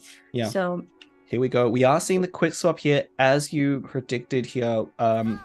First of all, to get Oceanid out of lethal range, but also to threaten the Oz summon to take out the opposing Oceanid. We might see Robot Wizard needing to respond here with the Changing Shifts. Or not, deciding to... Okay, so he's just gonna sacrifice Oceanid here, deciding that having the 3-use bird summon is enough, at least. Well, I haven't lost yet in Robot Wizard's hand, right? So maybe we'll see a Nahida Burst coming out. Star Science Calx? Oh my gosh. Unfortunately, not a great place to use Fischl Burst, so we're almost certainly going to see the skill used here, and that makes Calx, and then Fischl will probably go down to a skill on Robot Wizard side, so that makes Calx a little bit worse. Yeah, but it's tuning fodder. Yeah. Oh, another I haven't lost yet. Oh, that's pretty huge. Wait, we might see the Fischl Burst. instead. I think Fischl Burst is going to come out, and that's going to be really devastating. That's just its game this round, isn't it? I believe it could be, at least, yeah. I mean, Kaori can find a way maybe to take out the characters before the summons go in, but if Robot Wizard does get a chance to use the double I haven't lost yet official burst, it will. He's just hovering over his hand, just waiting for it. It's like, yeah. No, he drew it. I mean, I wonder if Coyote's gonna drop a Gamblers here. Honestly, think about the burst. I think it's overkill. I think it's overkill. I think Honestly, it's too much dice. Kari here might just need to play around something like I haven't lost yet and go for something different, but doesn't have enough dice for an Oceanid summon here at all. Gamblers, put Gamblers on official. Right, but if he makes the Gamblers play, then Oceanid is just going to immediately go down to the official burst. I think Kari's trying to figure out if he wants to play around double I haven't lost yet, because that is one of the more devastating things. Oh, the Lotus Curse here is very heads up, realizing that there's that possibility and taking the time. Unfortunately, not a great use of that Dendro Core there, buffing the odds damage by 2, which does overkill Oceanid. Every point of damage here really matters because it's a mirror matchup. So that could end up hurting quite a lot. Double I haven't lost yet in the official burst, indeed. But, you know, Ocean's going to fall, right? And then the I haven't lost yet is going to come in handy. We might see Star Signs. I haven't lost yet official burst from Kaori, like reverse Uno card, no you. Yeah. I wonder if official burst is the best to use here. But it looks like it might be. Adeptus, maybe even? Calx might be better, actually. Cheaper than Star it's cheaper, Signs. yeah, it's cheaper. You have to do the math on this. You don't just want to take what's cheaper just because it's cheaper. You have to do the math on it. But it might not matter. I think Kari's character is a little bit too low. So we're going to see that burst go down. Not a Gamblers on Robot Wizard side, so I mean there might be a chance, but the summons are gonna actually no. So summons will be enough to finish it off this turn, but it will be very close to finish off next turn. Unfortunately, though, Kari doesn't have a great follow-up following the Calx burst. The best they can do is probably switch off into Nahida and go from there, but that might actually be the best play. You know, Fisher will go down to 1 because of the electro charge damage, and Nahida will be left on 2. I think it's 1 as just well. over think it because is. the summons, and then also, you know, the fact that Robot Wizard is sitting on 6 dice. Oh yeah, Robot Wizard has plenty of dice to work with. Yeah. I thought they had passed the turn already, but yeah, this might just be it. I think a 5-cost skill from Nahida would just end it, provided Robot Wizard doesn't think he'll lose 2-3 dice on the opposing side, which, you know, having an opponent just used up all their energy, you're not in any risk here. So we're probably going to see a 5-cost skill or just a 3. 3's the safer play. I have to say, I did appreciate seeing the Uno reverse card official burst from Kaori. Yeah. Unfortunately, not as powerful because one of the characters already went down the other side. Yeah, I think Kari here, unfortunately, wasn't able to maximize their damage output, partly because of their difficult dice rolls on turn 1, but also, you know, that Oceanid soaking up that Dendro Core damage, as well as denying kind of that extra sideline damage from official burst. So Robot Wizard really being able to make more efficient plays throughout the game, and in a mirror matchup, that's what it's all about. And that is it. That is it for game 1. This mirror matchup is going to go to Robot Wizard because the summons are going to finish off official. Exactly. Unfortunate. My. And Robot Wizard changing shifts. Still making, you know, plays to mitigate as much damage as possible. I think this just prevents Nahida from going down at the end of turn to the summons. This will put her at 1, I believe, after the seed stacks. Very clean finish by Robot Wizard. Did not really need to do that, I think. No. But well, it still could matter if you order it wrong. I don't think there was enough for the summons at end of turn, but because Kari did end first, and your kill does depend on summons, you know, there is a outside chance that the summons could come in and take out your characters before, so you still have to be very careful. And that's kind of how you finish so many times, you know. It's never, you always have to make calculated plays, even when you think you're in the winning seat, because that's one of the easiest ways to throw a game, is to think you've won, make a misplay, mess up, and then only to have things turned back on you. That's definitely true. And SI is a very proven clean player, as we know from his extensive history. Sorry, I should say Robot Wizard. So that is game 1 of this best of 3 in the finals, going to Robot Wizard. Yeah. Very interesting mirror matchup. It was actually very fun to watch. Yeah, yeah. I mean, unlike some Storm Mirror matchups, the Electrocharge one does tend to go pretty quick. You know, a lot of it is about the dice and the order of your summons that we can get. Unfortunately, the Robot Wizard, I think, made the most of a bad roll in round 1, but then made up for it very quickly by having a great follow-up after the Nahida 5-cost seal going down. And unfortunately, Kari not able to make use of Oceanid as well, despite having a lot of dice in round 2. I think Robot Wizard drawing that second I haven't lost yet was super crucial for that win, honestly. The official burst and to the official no you burst from Kaori, it was really fun to watch, but I think it made a difference. Also, we see the second match, Robot Wizard is opting to do the Chung Raiden Superconduct deck. This is also a very meta deck. Nothing out of the ordinary in the support cards. I do see Liyue Resonance, which I don't see very often actually, but it's pretty useful. It's essentially similar to Liben without the card draw. Yeah, you can see Robot Wizard prioritizing dice fixing very heavily. You know, not only that Stolen Contracts, the Liyue Resonance, but 2 copies of Paimon and 2 copies of Toss Up. So pretty much feeling that this deck can almost beat anything as long as it gets the right dice, and really focusing the deck build based on that. I mean, he's not wrong. This deck has proven itself worthy. It has, yeah. It's been a strong contender for quite a while, ever since Raiden was introduced. It has a lot of different lines. You know, we saw the last time this was out, Shenhe Burst. Another mirror matchup. Wait, the card layout is exactly the same too. Like, look, it's Chongyun, Raiden, Shenhe. It's perfect. Okay. Let's go. Let's go. There's one more copy of Vanarana here. I believe Treasure Seeking Sealy became Strategize, and there's no Stolen Contracts, and instead there's a Star Signs and I think some Send Off. But either way, Send Off could be pretty big in this matchup, depending on how Robot Wizard wants to play it. You know, we saw before when this deck played against the Electrocharged, really rushing for that Shenhe Burst, and that's where Send Off can really punish that line of play. It's very efficient at taking out Shenhe Burst. Can really, you know, I think if Robot Wizard knows that he's playing against Send Off, we might see him opt for the Raiden focus with her Burst, and then Kari might take a different approach with Shenhe, because I think that's the better start in this matchup, but you really don't want to get sent off. Oh my gosh, it's a mirror matchup. It's a second mirror matchup. But it's like a mirror. It's a true mirror matchup. It is a true mirror. We'll have to see what happens if there is a game 3. But yeah, so far both players, I guess, agreeing on what the best 2 decks are. I think most players typically tend to bring their number 1 choice first, you know, a very strong start, and then they kind of go down the list here. Look, they both even drew double. They did, didn't they? Leave it to me. Oh my gosh. Yeah, probably not too important in this matchup. Ooh, double Liben. Interesting that SI is choosing to keep the I haven't lost yet in his starting hand.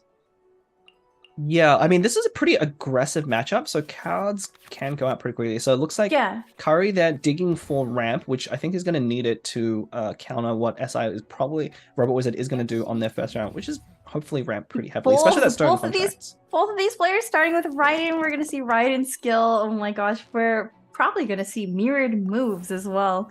I noticed that Kamisato Kari brought Liu Su. I don't know if Robot Wizard did. They did, yeah. This deck definitely runs Liu Su. That could be a big difference here. Liu Su is going to allow Kari to rush out that Shenhe Burst. We're very likely going to see a Raiden skill into Liu Su, swap Shenhe, and then just set up for the burst already, which is going to be very powerful. Oh, it's already dice difference. Oh, tuning the Liben again. This is so painful. Yeah, I think that's okay in this spot. You know, you're already not planning to play Liben in the first round, and once that opportunity is passed, you can really just make use of it. But it does mean Kari without. I mean, I think neither side is going to be playing Liben. Robot Wizard might do it with Covenant, but that's not going to trigger until round 3. Right, and I think this is good, you know, tuning the Liben since you know you won't play it, as you said, putting the Liu Su down, so Shenhe has 1 point of energy towards her burst, and you will use her skill, right? With those 3 cryo dice put down to me and ended. I think that is what Kamisato Kari is about to do. Yeah, I think Kari has the better start here. Liu Su is going to make a huge difference. Robot Wizard has a really awkward thing here because he wants to play Stolen Contracts, but he needs to use up 1 more die in order to do that. So we'll either see like just a swap to use up those die, or he might choose to just use the Lotus here to tank the 2 damage from Shenhe. But Shenhe's not the character you really want to protect here, so... wait, Stolen Contracts, or you mean Covenant? Covenant. And, you know, it might be fine to just put Liben down for that 1 die and then like use Covenant later? It could. I mean, Covenant. I don't know if there's going to be a better spot for it. I mean, you really the only synergies here are with Liben, and getting that dice now seems pretty important, but we'll have to see what it does. Using Lotus Crypt now does seem like the worst play. Unfortunately, I think I think you Lotus here. Yeah, both sides kind of roll reasonably well, but the hand here does favor Kari a little bit.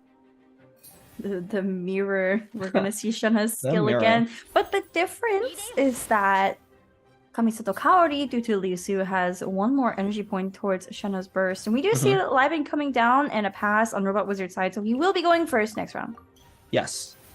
Yeah, and we're probably going to see very similar turns, but, you know, Kari here is a step ahead because of that Liu Su. So I think it definitely does favor him right now, but we'll have to see how the cards... Oh, another double I haven't lost yet. Even the damage is mirrored. 996 across the board. Well, they did have the same opening there, so we'll just have to see. Ooh. Because both sides didn't choose to ramp or in that first turn, they're going to be really at the mercy of their die rolls here. Robot Wizard not rolling very well. Not rolling very well at all. Nice. What do you even tune here? I mean, he's probably going to look to... We might see a Shenhe normal attack into a burst and then just use Liben for those dice at the end of turn. That's probably the best. Not bursting this turn is really dangerous because your opponent most likely is going to be able to finish off Shenhe. I do think Kamisato Kaori is in a better spot here, simply due to Liu Su. We are definitely going to be seeing a Shenhe burst, has the perfect cryo dice for it. So exactly. And having drawn Timmy instead of, you know, Liben, so there's so many like just small one card differences, but having drawn Timmy instead of Liben here, able to put that down and make use of it right away, whereas Liben is going to need a couple of turns. Okay, so we're going to see a Lotus Crypt here. We might not see Shenhe burst this turn because of the die. We might just see a double Liben pass at the end of this round. I think this is good for Robot Wizard. This is fine. Definitely not ideal. Yeah, in the case of a mirror matchup, it really does come down to, I mean, execution always matters, but when you have the same exact decks and very similar supporting cards, it will come down to the luck of the draw and also the luck of the dice rolls, as we are seeing here, because you have to play around those factors, right? So I wonder if we're going to see both sides equipping a Lotus Crypt onto Shenhe here. I'm not sure what the need to have Shenhe stick around here after she uses her burst, but maybe it's because it's a mirror matchup. You have to copy what the mirror each other's moves. Exactly. I guess so. By that logic, I think Kamisato Kaori needs to draw 2 I haven't lost yet. I mean, if he does, I think that this game would squarely go in his favor right away. I think one of the only things keeping Robot Wizard still in this game right now, based on the draws, is that he does have that double I haven't lost yet. If Kari doesn't play around that sufficiently, you could find yourself in a bit of a bad spot. But here comes the burst. Here comes Shenhe burst. And I'm going to have to guess Robot Wizard is just going... Actually, passing is really dangerous here still, because I think the opponent has the ability to even just normal attack you down into lethal range, and then you deny you the Shenhe burst. So we could just see a double-tuned burst here. Yeah, and I mean, like, from our perspective as casters, we obviously see both sides' dice count and also their cards, but these players don't. They have no idea what they're up against. They have to think about everything that their opponent might have, and we see rainbow dice on both sides. I mean, but they don't. Kari is just waiting to see what Robot Wizard does. If Robot Wizard had passed in this spot, it definitely would have gone even just for a single 2 normal attack to take out Shenhe here, so passing definitely is off the table. So bursting's the only option here, having to tune 2 cards, which is pretty painful. And now we might actually see that Liben pass, which puts the advantage really squarely into Kari's side. Yeah, Robot Wizard also going to swap. This is a Shenhe burst, swap to right in, Liben pass. We're gonna see Covenant. Both sides are gonna get their Liben procs. Oh my god. Yeah. But the difference here is, again, that Timmy is going to pop for Kari, and Robot Wizard with only 2 I haven't lost yet in his hand. If Kari can play around I haven't lost yet next turn, oh, and that Gambler's Draw is huge. If he can play around I haven't lost yet next turn, it's going to put him in a really good spot, because I think the summon's going to be able to take out a lot of key characters at end of turn and really strand those cards in Robot Wizard's hand. So we'll have to watch carefully to see when Kari decides to go after and actually kill characters. And I mean, We can see the damage difference. 855 versus 853. Ooh, that's Ooh, a send-off. It's a little late. You would have loved to draw that last turn, but better late than never. The second I haven't lost yet. There it is, there it is, there it is. Oh my god, they're actually drawing very similar cards right now. That Lotus Crisp and Robot Wizard's hand could be crucial, actually. Yeah, Kari has to think carefully. If you're going to send off, you'd want to do it now before your opponent can make use of things. But with the Shenhe summon already having... I can't believe yourself the Chongyun going for the skill with Icy Quill and Shenhe Burst. It will do -5 to Raiden, getting the Gambler's Refresh on the Chongyun. Yeah, this... I wonder if this could backfire, because Raiden is not the most important character in this matchup. Taking her out isn't super important. And now... I mean, Robot has been really careful. If he exposes Shenhe here and puts her out, she's just going to probably die to a Chongyun. Yeah, so Chongyun is pretty much the only thing. We're going to see Lotus Crypts go down, followed probably by a Chongyun skill. And then we know Robot Wizard is sitting on to I haven't lost yet. It could be very bad if Kaori stays on Chongyun. And yeah, all you definitely want to swap up Chongyun. Very low here. I think you really want to swap up Chongyun. You really need his burst to take out the opposing Chongyun through the Lotus Crypt. So I think you really want to swap off to Shenhe here. And you know, Chongyun has no good plays into your Shenhe, and then you can counter with your own I haven't lost yet Cryo Res Burst, which I believe might be enough to kill Chongyun here. Let's see. I wonder if Kaori wants Chongyun to fall and then go for Raiden Burst, Super Conduct damage. Yeah. Oh, swapping to Shenhe instead. Kari's hand with Cryo Resonance and the Shenhe Quills and Burst has, I think, an 11 damage Chongyun Burst, which is enough to get through that Lotus Crypt. So he's putting out Shenhe here as a sacrificial pawn. You know, Robot Wizard also doesn't have a great way to not kill Shenhe. We might be in a swap soul situation with these two aggressive decks, because if he goes for the kill on Shenhe here, Chongyun's going to go down, and then those I haven't lost yet aren't going to be as good because Shenhe's Burst just isn't as effective at dealing damage. The most unfortunate thing, you know, is that Robot Wizard does not have the gamblers that Kamisato Kaori does. So we will not see dice refresh. The only additional dice we know Robot Wizard has in hand are those two I haven't lost yet, which can be activated right now. On the Kaori side, we do also have double I haven't lost yet. But the unfortunate thing, like, if Robot Wizard decides to swap stall, you know, go back and forth between Shenhe and Chongyun to delay action, then Kamisato Kaori will not be able to use those I haven't lost yet because no characters have fallen on his side. So there is that advantage right now for Robot Wizard. Yeah, if you're in a Robot Wizard spot, you have to be very suspicious of the swap here. I don't think you can go for the kill on Shenhe, so you're really forced to swap to Shenhe here and put the opponents back in your ball back in your opponent's court. And I think if I'm Kari, I just swap onto Raiden. Like, if one of my characters goes down, I'm really not at a loss here. This is also good too. Yeah, if you can put enough damage onto Shenhe not to kill her, but just get her low, it blocks off a lot of your opponent's plays as well. Especially if you get to end first. I kind of wonder if you go Chongyun and then skill, get the Gambler's Refresh, and then you can actually use your I haven't lost yet when Chongyun falls. Instead of, you know, Chongyun's supposed to be threatening enough, you have to take down Chongyun if you're a Robot Wizard. Yeah, but the problem is with Robot Wizard Chongyun at 8 health, you know, the Superconduct summon damage isn't going to do a ton to the active character. You're really looking at it.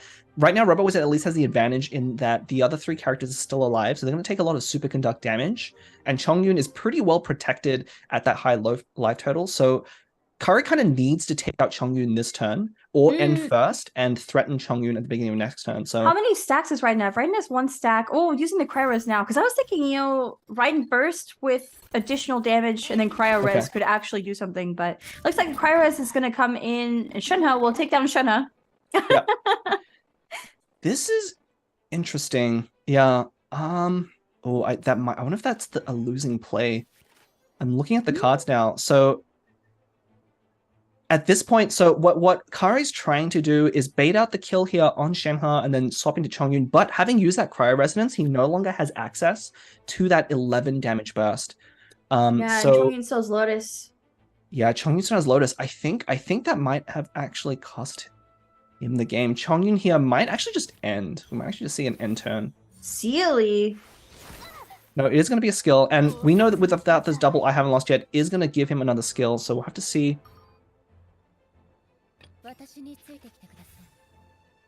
I haven't lost yet in a burst?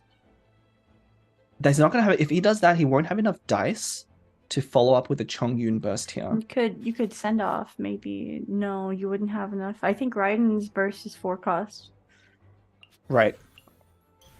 That what? Interesting. Okay, oh, so no. I guess rethinking his plays there. Yeah, unfortunately, looks like maybe misplay. Okay.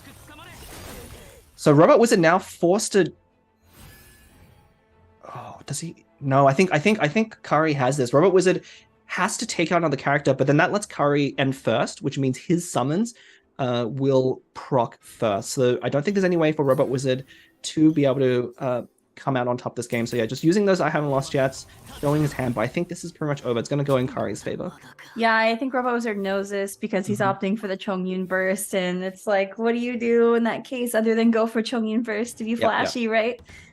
Yeah, in this case, definitely the difference, having that extra gamblers, then extra 2 dice, and also just having a little bit of a better opener. Mirror matches are really tough to play because it comes down so much to, the skill level of the players, but also the luck of the draw here. And I think, looking back at that game, they had very similar openings, but Kari's hand was a little bit more suited to that mirror match. Despite not even having used that send-off. That send-off did get drawn, but was a turn late. If that had come a turn earlier, that would have been even more one-sided, I think. But close game, but in the end, I think the draw did favor the Kari there with the gamblers. Yeah, and I think the Liu Su play at the start was really crucial for Kari's win because he was able to get off the Shenhe burst faster than his opponent, and in this mirror matchup, it is really about who can deal the most damage faster because you have the exact same characters and very similar cards. So like you do, getting that Shenhe burst off early was very crucial, and I am very happy to see Kari taking a win off of one of our reigning champions, Robot Wizard. Congratulations to Kari. We are 1-1 in the finals. Both of these best of 3s have been amazing to watch, and really excited to see what's going to happen going into Game 3. Yeah, it's all hinges on this Game 3 here. Hopefully we don't have a third mirror match here in this Game 3 set. That would be a little bit too much, but at the very least, that would mean the players agree on what the best deck is, so you can kind of just go off, copy them exactly. But here Bin! Excellent. Once again, Itto deck. Very similar versions, I think, to the other ones we've seen. I think the couple of differences, Gamblers here in Robot Wizard's list. Ooh. Very interesting choice. One of the things you'll do is, once Itto has tanked enough tenacity, swap out Gamblers. You obviously can't equip 2 artifacts at once, but you swap it out on that crucial turn with Itto to generate even more dice and combo out your opponents. So, it's probably a surprise factor too, because you don't normally take Gamblers in this deck, right? And these players are picking their decks blind. They don't know what they're facing against. And so I honestly think taking Gamblers here is kind of a power move on Robot Wizard's side. If you draw it and you're able to use it, it could be a really powerful surprise tactic against someone who's not expecting it in a stall deck. Yeah, for sure. I mean, if you're facing Itto deck, you're definitely expecting some kind of finish at the end. And here we see Pyro Kaching, the good old Pyro Kaching. But as we said, this is a pretty unfavorable matchup for the Kaching player here. Very similar deck list as well to what we saw Coco bring in the first round. So again, unfortunately, I think very much this is Robot Wizard's game to win, to lose here. Having the advantage already in the matchups. So we'll have to see. And I know he's a very good player at the Bin Barbara Itto Noel deck as well. So hopefully isn't going to be making any mistakes. We'll definitely have to see, if Kamisato Kari can take a win off of Robot Wizard to win the $1,000 prize pool in this tournament. Pyro Kaching is a very fast deck, and it is against a very slow stall deck that is Bin. So as we saw with, in our third place match, Coco versus Ranoki, we will have to see how this plays out and who will be able to play to their deck strengths more. Yeah. I mean, Bennett talent as well as a sacrificial sword, I think, is what you need in that opener here. But as we saw, even though Coco drew both of those cards in their opener, was not able to overcome it in this matchup. So even when the deck draws right, it's still an uphill battle for the Kaching deck. So and here we go into our first rolls of the reminder. This is the third match of the finals, so this is our last match of the day. And the winner of this match will be taking home 1,000 USD. Second place will be taking home a 600 USD. And just a reminder for those of you watching at home, you too can participate in a tournament like this if you go to the Genshin Impact Tavern Discord server. We will be having a Season 4 and Season 5 of the Catskills Gathering. You will have a chance to win prizes like this, appear on the big screen, have us cast over your matches, and also get that nice Dragon Spine card back that you can see on the official Astro Carnival Twitter. So, yeah, and not a great draw out already from Rose's side. Not drawing either of the equipments, but did get a Tenshikaku. We're going to the wrong side. Yeah, all the dice are kind of flowing to the wrong places. You're going to the wrong side. Kari did manage to draw that crucial better talent, no sacrificial sword, which is one way to get around. So both sides not drawing kind of optimal without drawing the equipment in this matchup, but still hopefully going to make the most of it. No Pyro though to rush out that Bennett burst right now. Probably going to see some normal attacks. One of the things you sometimes want to do in this matchup, if you lead with Pyro attacks on Bennett, very often you're just going to get your attacks, your Pyro application counted anyway. And so leading with normals is honestly the correct play. If your opponent uses Barbara's skill and applies Hydro to their own characters, you can actually use that to your advantage. So by using normal attacks on Bennett, it's actually a good thing because it prevents your opponents from, making use of your own die here. Sumeru City coming out. I think this is a very good play from Kamisato Kaori.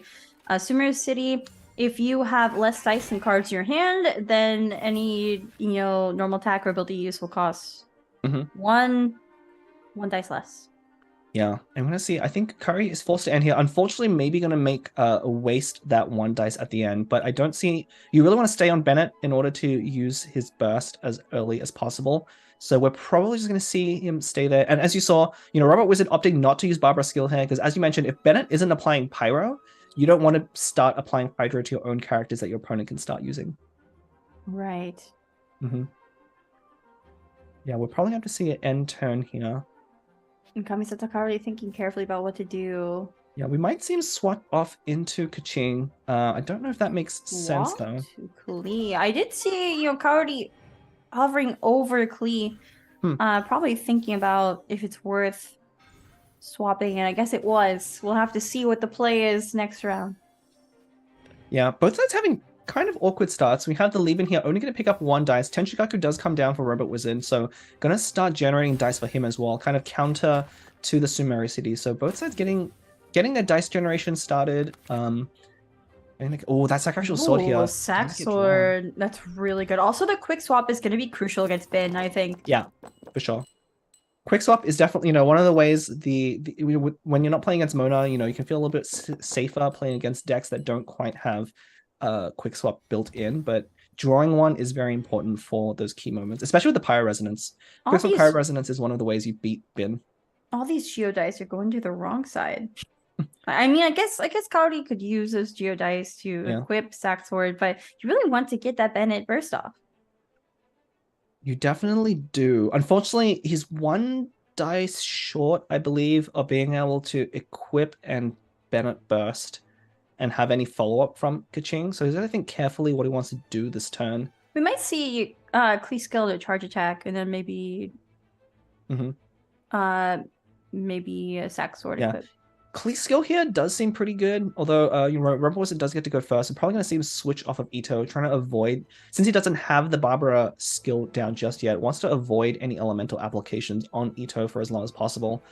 I do think the good thing about taking Klee in this deck, other than being able to run Mondstadt Resonance, is you can get her burst off. And against a deck like Bin, having the self-pyro application, essentially, every time you use a move, you're going to be taking 2 pyro damage if Klee's burst is active.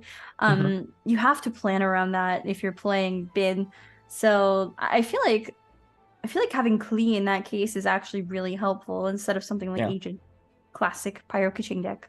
Yeah, definitely. I mean, Klee here is definitely the better synergy with Covenant as well. And you also get to run Mondstadt Resonance here. So definitely the natural choice here after those Resonance cards were added in 3.7. Agent's really fallen off because he's not able to make use of Mondstadt Resonance or any of the location resonances. Does have Fatui resonance though, but that hasn't been quite as common lately. I think we're gonna see Bestest into Bennett Burst probably. Bennett Burst here. The unfortunate thing though, if leading with the Bennett Burst here does mean your opponent is going to immediately be able to use Barbara's skill to cleanse that burst. But getting it online does seem to make sense. Yeah, here we go. We see this a similar play. Ooh. Oh, I see. This is so good because Sumeru City is gonna proc? Maybe? I'm a little confused why you couldn't have done that in the other order and burst first and follow up with a skill after the burst is online. It could be that you just didn't have enough cards to do the discount, but I think it's just enough. I don't know if that was a slight miscalculation. It could be. Because if your plan, it might just be another normal attack. Normal? Interesting.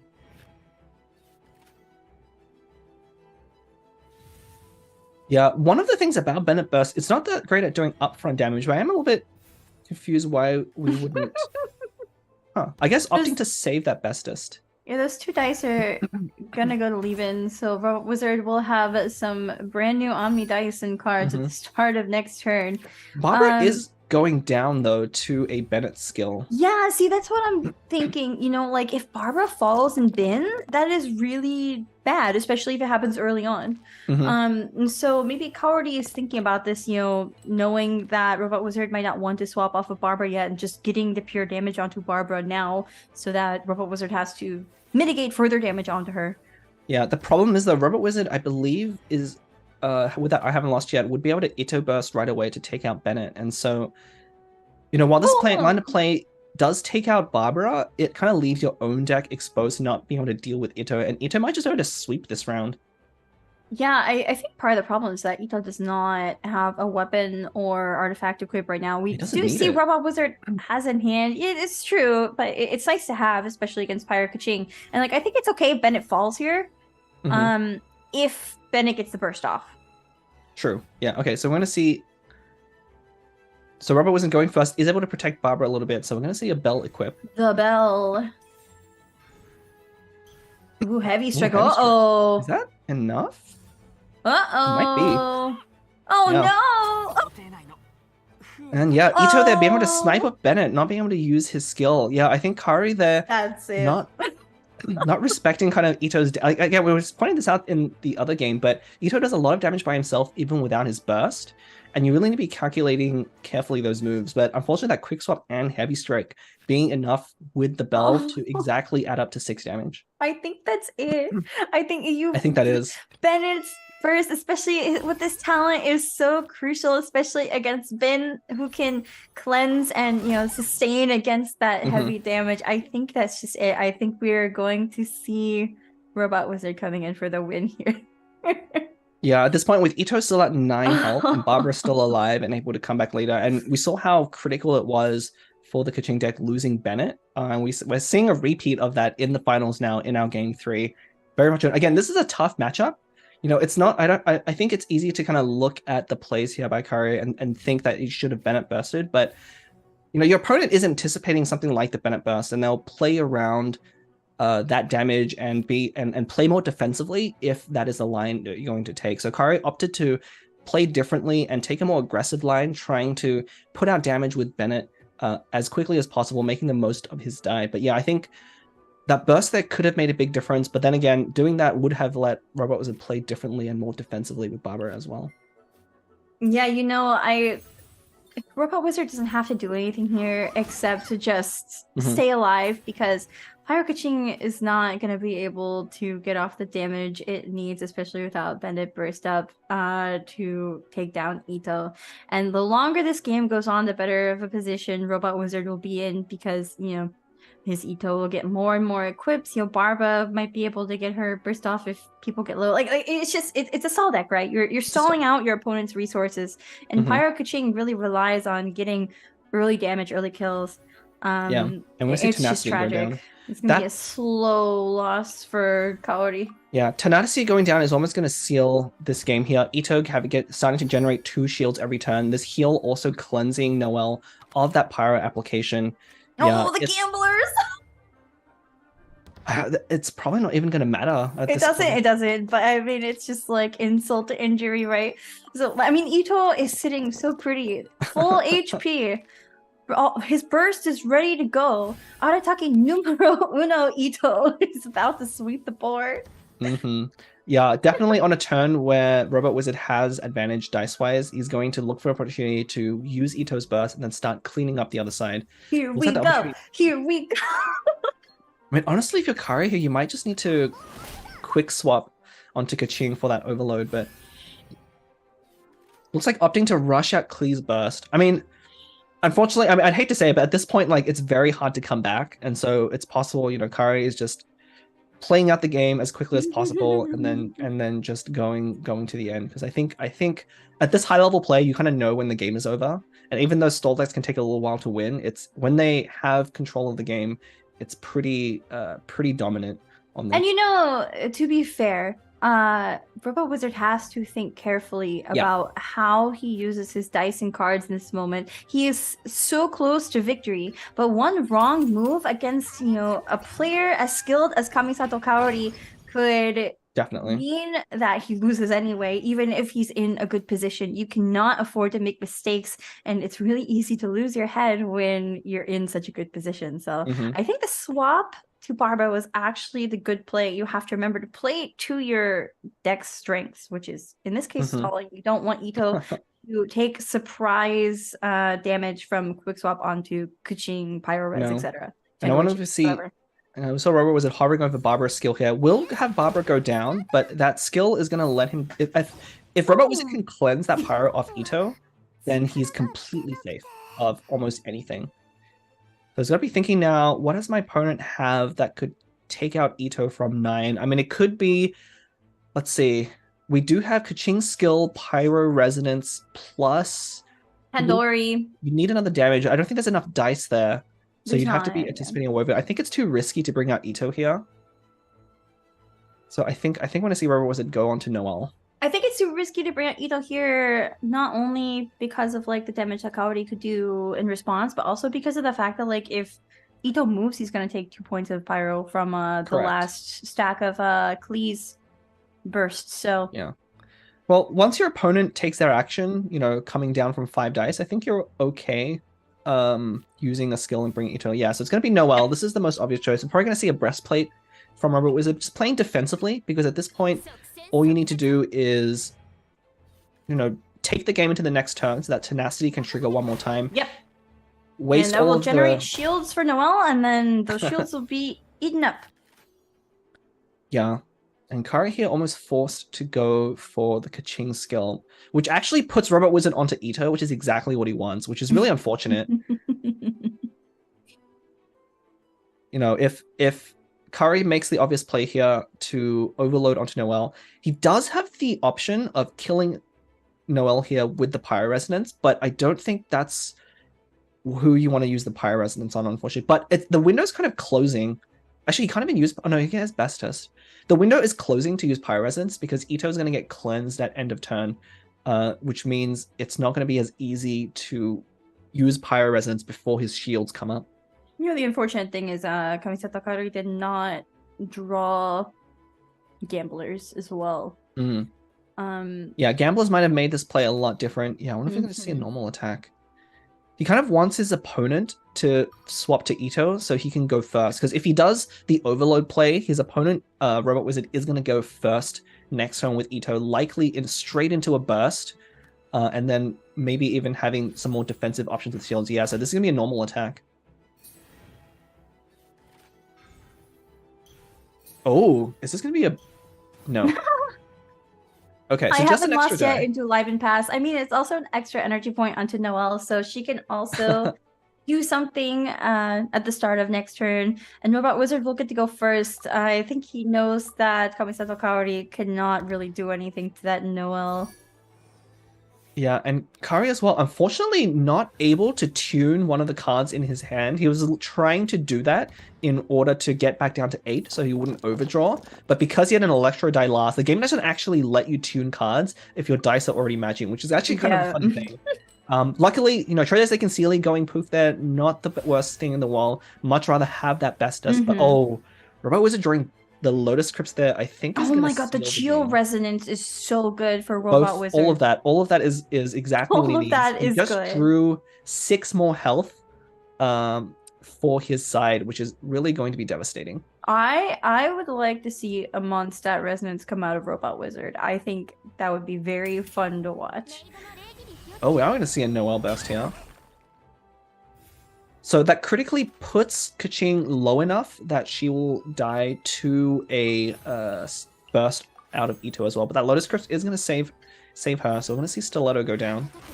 I just don't think Kamisato Kaori has enough resources to do the damage he needs to do. I think we are going to watch Robot Wizard sweep here. You know, Noelle, -1 eating through Lotus Crypt for 4 damage. Noelle out front doing damage first because she can, right? Yeah, I mean, Noelle is kind of just baiting out all of the cards in Kaori's hand. Robot Wizard knows that if he can take out one of the opposing... If he can kind of get rid of all of the elemental reactions...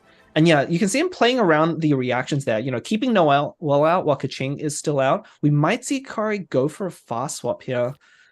I mean, even then, that's not very good. You don't have enough to... Yeah, okay. I think we might see Gambler's Equip and then Charge Attack on Klee. Crystallize. Oh, wait. Oh my god, wait. The burst might be... Mondstadt Unfortunately, it doesn't have enough dice to do all of that, but I think we will very... So... Okay, so Robot was supposed to be very careful playing around double I haven't lost yet as well on the other side. So taking out Klee here could be a little dangerous, but I think that's fine. Geores might be safe. Geores might be safe. Geores into burst probably is the right play here. Yeah, Gambless isn't going to be very Tuning good. one of the Mondstadt Resonance, I think. Okay, yeah, Geores into burst is fine. Yeah, it's fine. Yeah. Here we go. -7 Klee falls. With a Crystallize as well to top that off. There's going to be another 5 shields on Itto. Oh my gosh. Yeah. You know what would be critical here? Covenant. Well, well, Guardian. hang on. Whoa, hang on. You can Covenant, Woven, I haven't lost yet, Pyro Res. I mean, it's not going to be enough. No, Covenant first. Covenant first. Covenant first. Covenant first. You can Pyro Res anyway, so it doesn't matter. True. Okay, true, but you do want to Covenant first. Ah. Don't. What are you doing? What? I'm not sure. Yeah, I mean, it feels like Kaori is trying to draw into something next turn. He was using that I haven't lost yet just to see what he draws next turn. Maybe hoping for an Adeptus burst. The problem is that the Barbara skill cleanses off the Pyro, exactly. so Pyro Res is not going to do anything now. I think you had to go for it. I mean, even if you went for... I mean, if you go for it there, it's still mostly for show. I don't think that's still enough damage. Yeah, he's just going to end the turn there. Let Itto close things out. Robot Wizard with a very convincing... Again... Well, keep in mind, this matchup is so... There's very few matchups in the game that are very heavily tilted towards one character, but this is definitely one of them where Bin has an overwhelming advantage over the Klee deck. This is very much... Yeah. Do we just see Robot Wizard equipping all those things on the Itto just to go for a regular normal attack? Oh my gosh. Look, Kaori passing the turn there was a concession for sure. I mean, very well played from both players. You know, again, that Bennett snipe out of Robot Wizard being very crucial. You know, Bennett being the key character in that matchup, knowing when to go ahead and quick swap, use Heavy Strike as well. I mean, again, it's 3 cards that you're playing around there. So I think Kaori is very... correct to not really play around that too much, but being punished a little bit for that and also delaying that Bennett burst for good reasons, I think, but ultimately, yeah, I think that definitely cost him the game. And you know, I really do think that Robot Wizard played the ending of the match very clean, because as we were talking about earlier, you know, if Robot Wizard, we know Itto is ready to go and do all that damage, but if Robot Wizard gets too hasty or, you know, missteps, then Kamisato Kaori with Pyro Keqing could, you know, manage to snipe Itto off, and that would just be a tremendous loss for Robot Wizard. But we did see him playing very cleanly. We didn't even see Itto doing much at all, just coming out in the end there. Just very threatening. Very threatening. Yeah. A lot of the things in these pro play matches, the threat of characters and what they can do, and the kids a lot of the time makes for very different play experiences than if you just play through all of the character actions naturally. And that's why it's so fun to watch these pro play matches. You see some very strange decisions, but just keep in mind a lot of those are backed not just by what's happening on the board, but what could happen in the next round from your opponent based on what you're seeing. So even though it doesn't make sense to us at home, I mean, hopefully we've done a decent job interpreting that for you, but it's very much intentional. And I should point out that, congratulations to Robot Wizard for winning the finals in the NA Season 3 Cattails Gathering. So, I mean, we've talked about this before, but Robot Wizard has an extensive tournament history, and he has proven himself yet again. He and Kaori have met each other in person. I don't think the PM at the end there by Robot Wizard, was in bad spirit. I think, they're probably very good friends. So, very fun matches to watch. Congratulations again. Robot Wizard will be taking home 1,000 USD. Kamisato Kaori will be taking home 600 USD. And just a reminder to those of you watching at home, you too can participate in a tournament like this. You could appear on, the big stream like this. You could be potentially invited to another live event if one shall occur in the future. There's awesome card backs to be won. There's welcome draws for participating. There's a lot of money on the line. It is really fun, honestly, to participate in these tournaments. So if you're interested in, trying your hand and seeing what you've got, I would go to the Genshin Impact Tavern Discord server and wait for the Season 4 registration. Yeah, definitely. Season 4 registrations, follow Astro Carnival on Twitter or follow one of our accounts. We'll retweet and share any of those posts as well. Both of us play TCG and cast a lot. So if you really want more TCG action, be on Twitter, be on social media, and we'll definitely get those updates. But yeah, those card backs are coming back. They're going to be the same ones in 4 and 5. So if you missed this window after you saw the announce, disappointed that you weren't able to sign up in time, definitely don't miss the next window. Registrations are only open for a week. So please keep an eye out for posts for when those go up.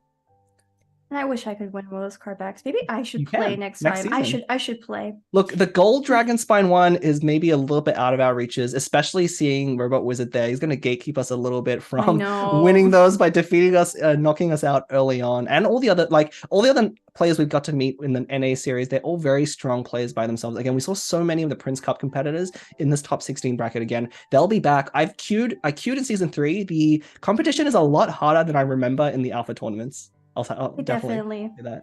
And there will be additional rewards in Season 4 and Season 5 of the Cattails Gathering tournaments. And NA is not the only region that exists. There's also Asia and EU. But stay tuned for registration. Stay tuned for further content from Astro Carnival and from us, Blep and I.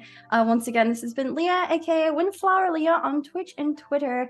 Very, very pleased to join you, Blep, for the casting today. It has been so fun. Pleasure as always. Had a lot of fun just watching these matches, and yeah, it has me itching to play TCG, especially with all the new stuff coming out. So things are still happening in the TCG scene. So everyone back at home, hope you've been enjoying this broadcast, and we'll see you next time. Yeah, see you next time. Bye.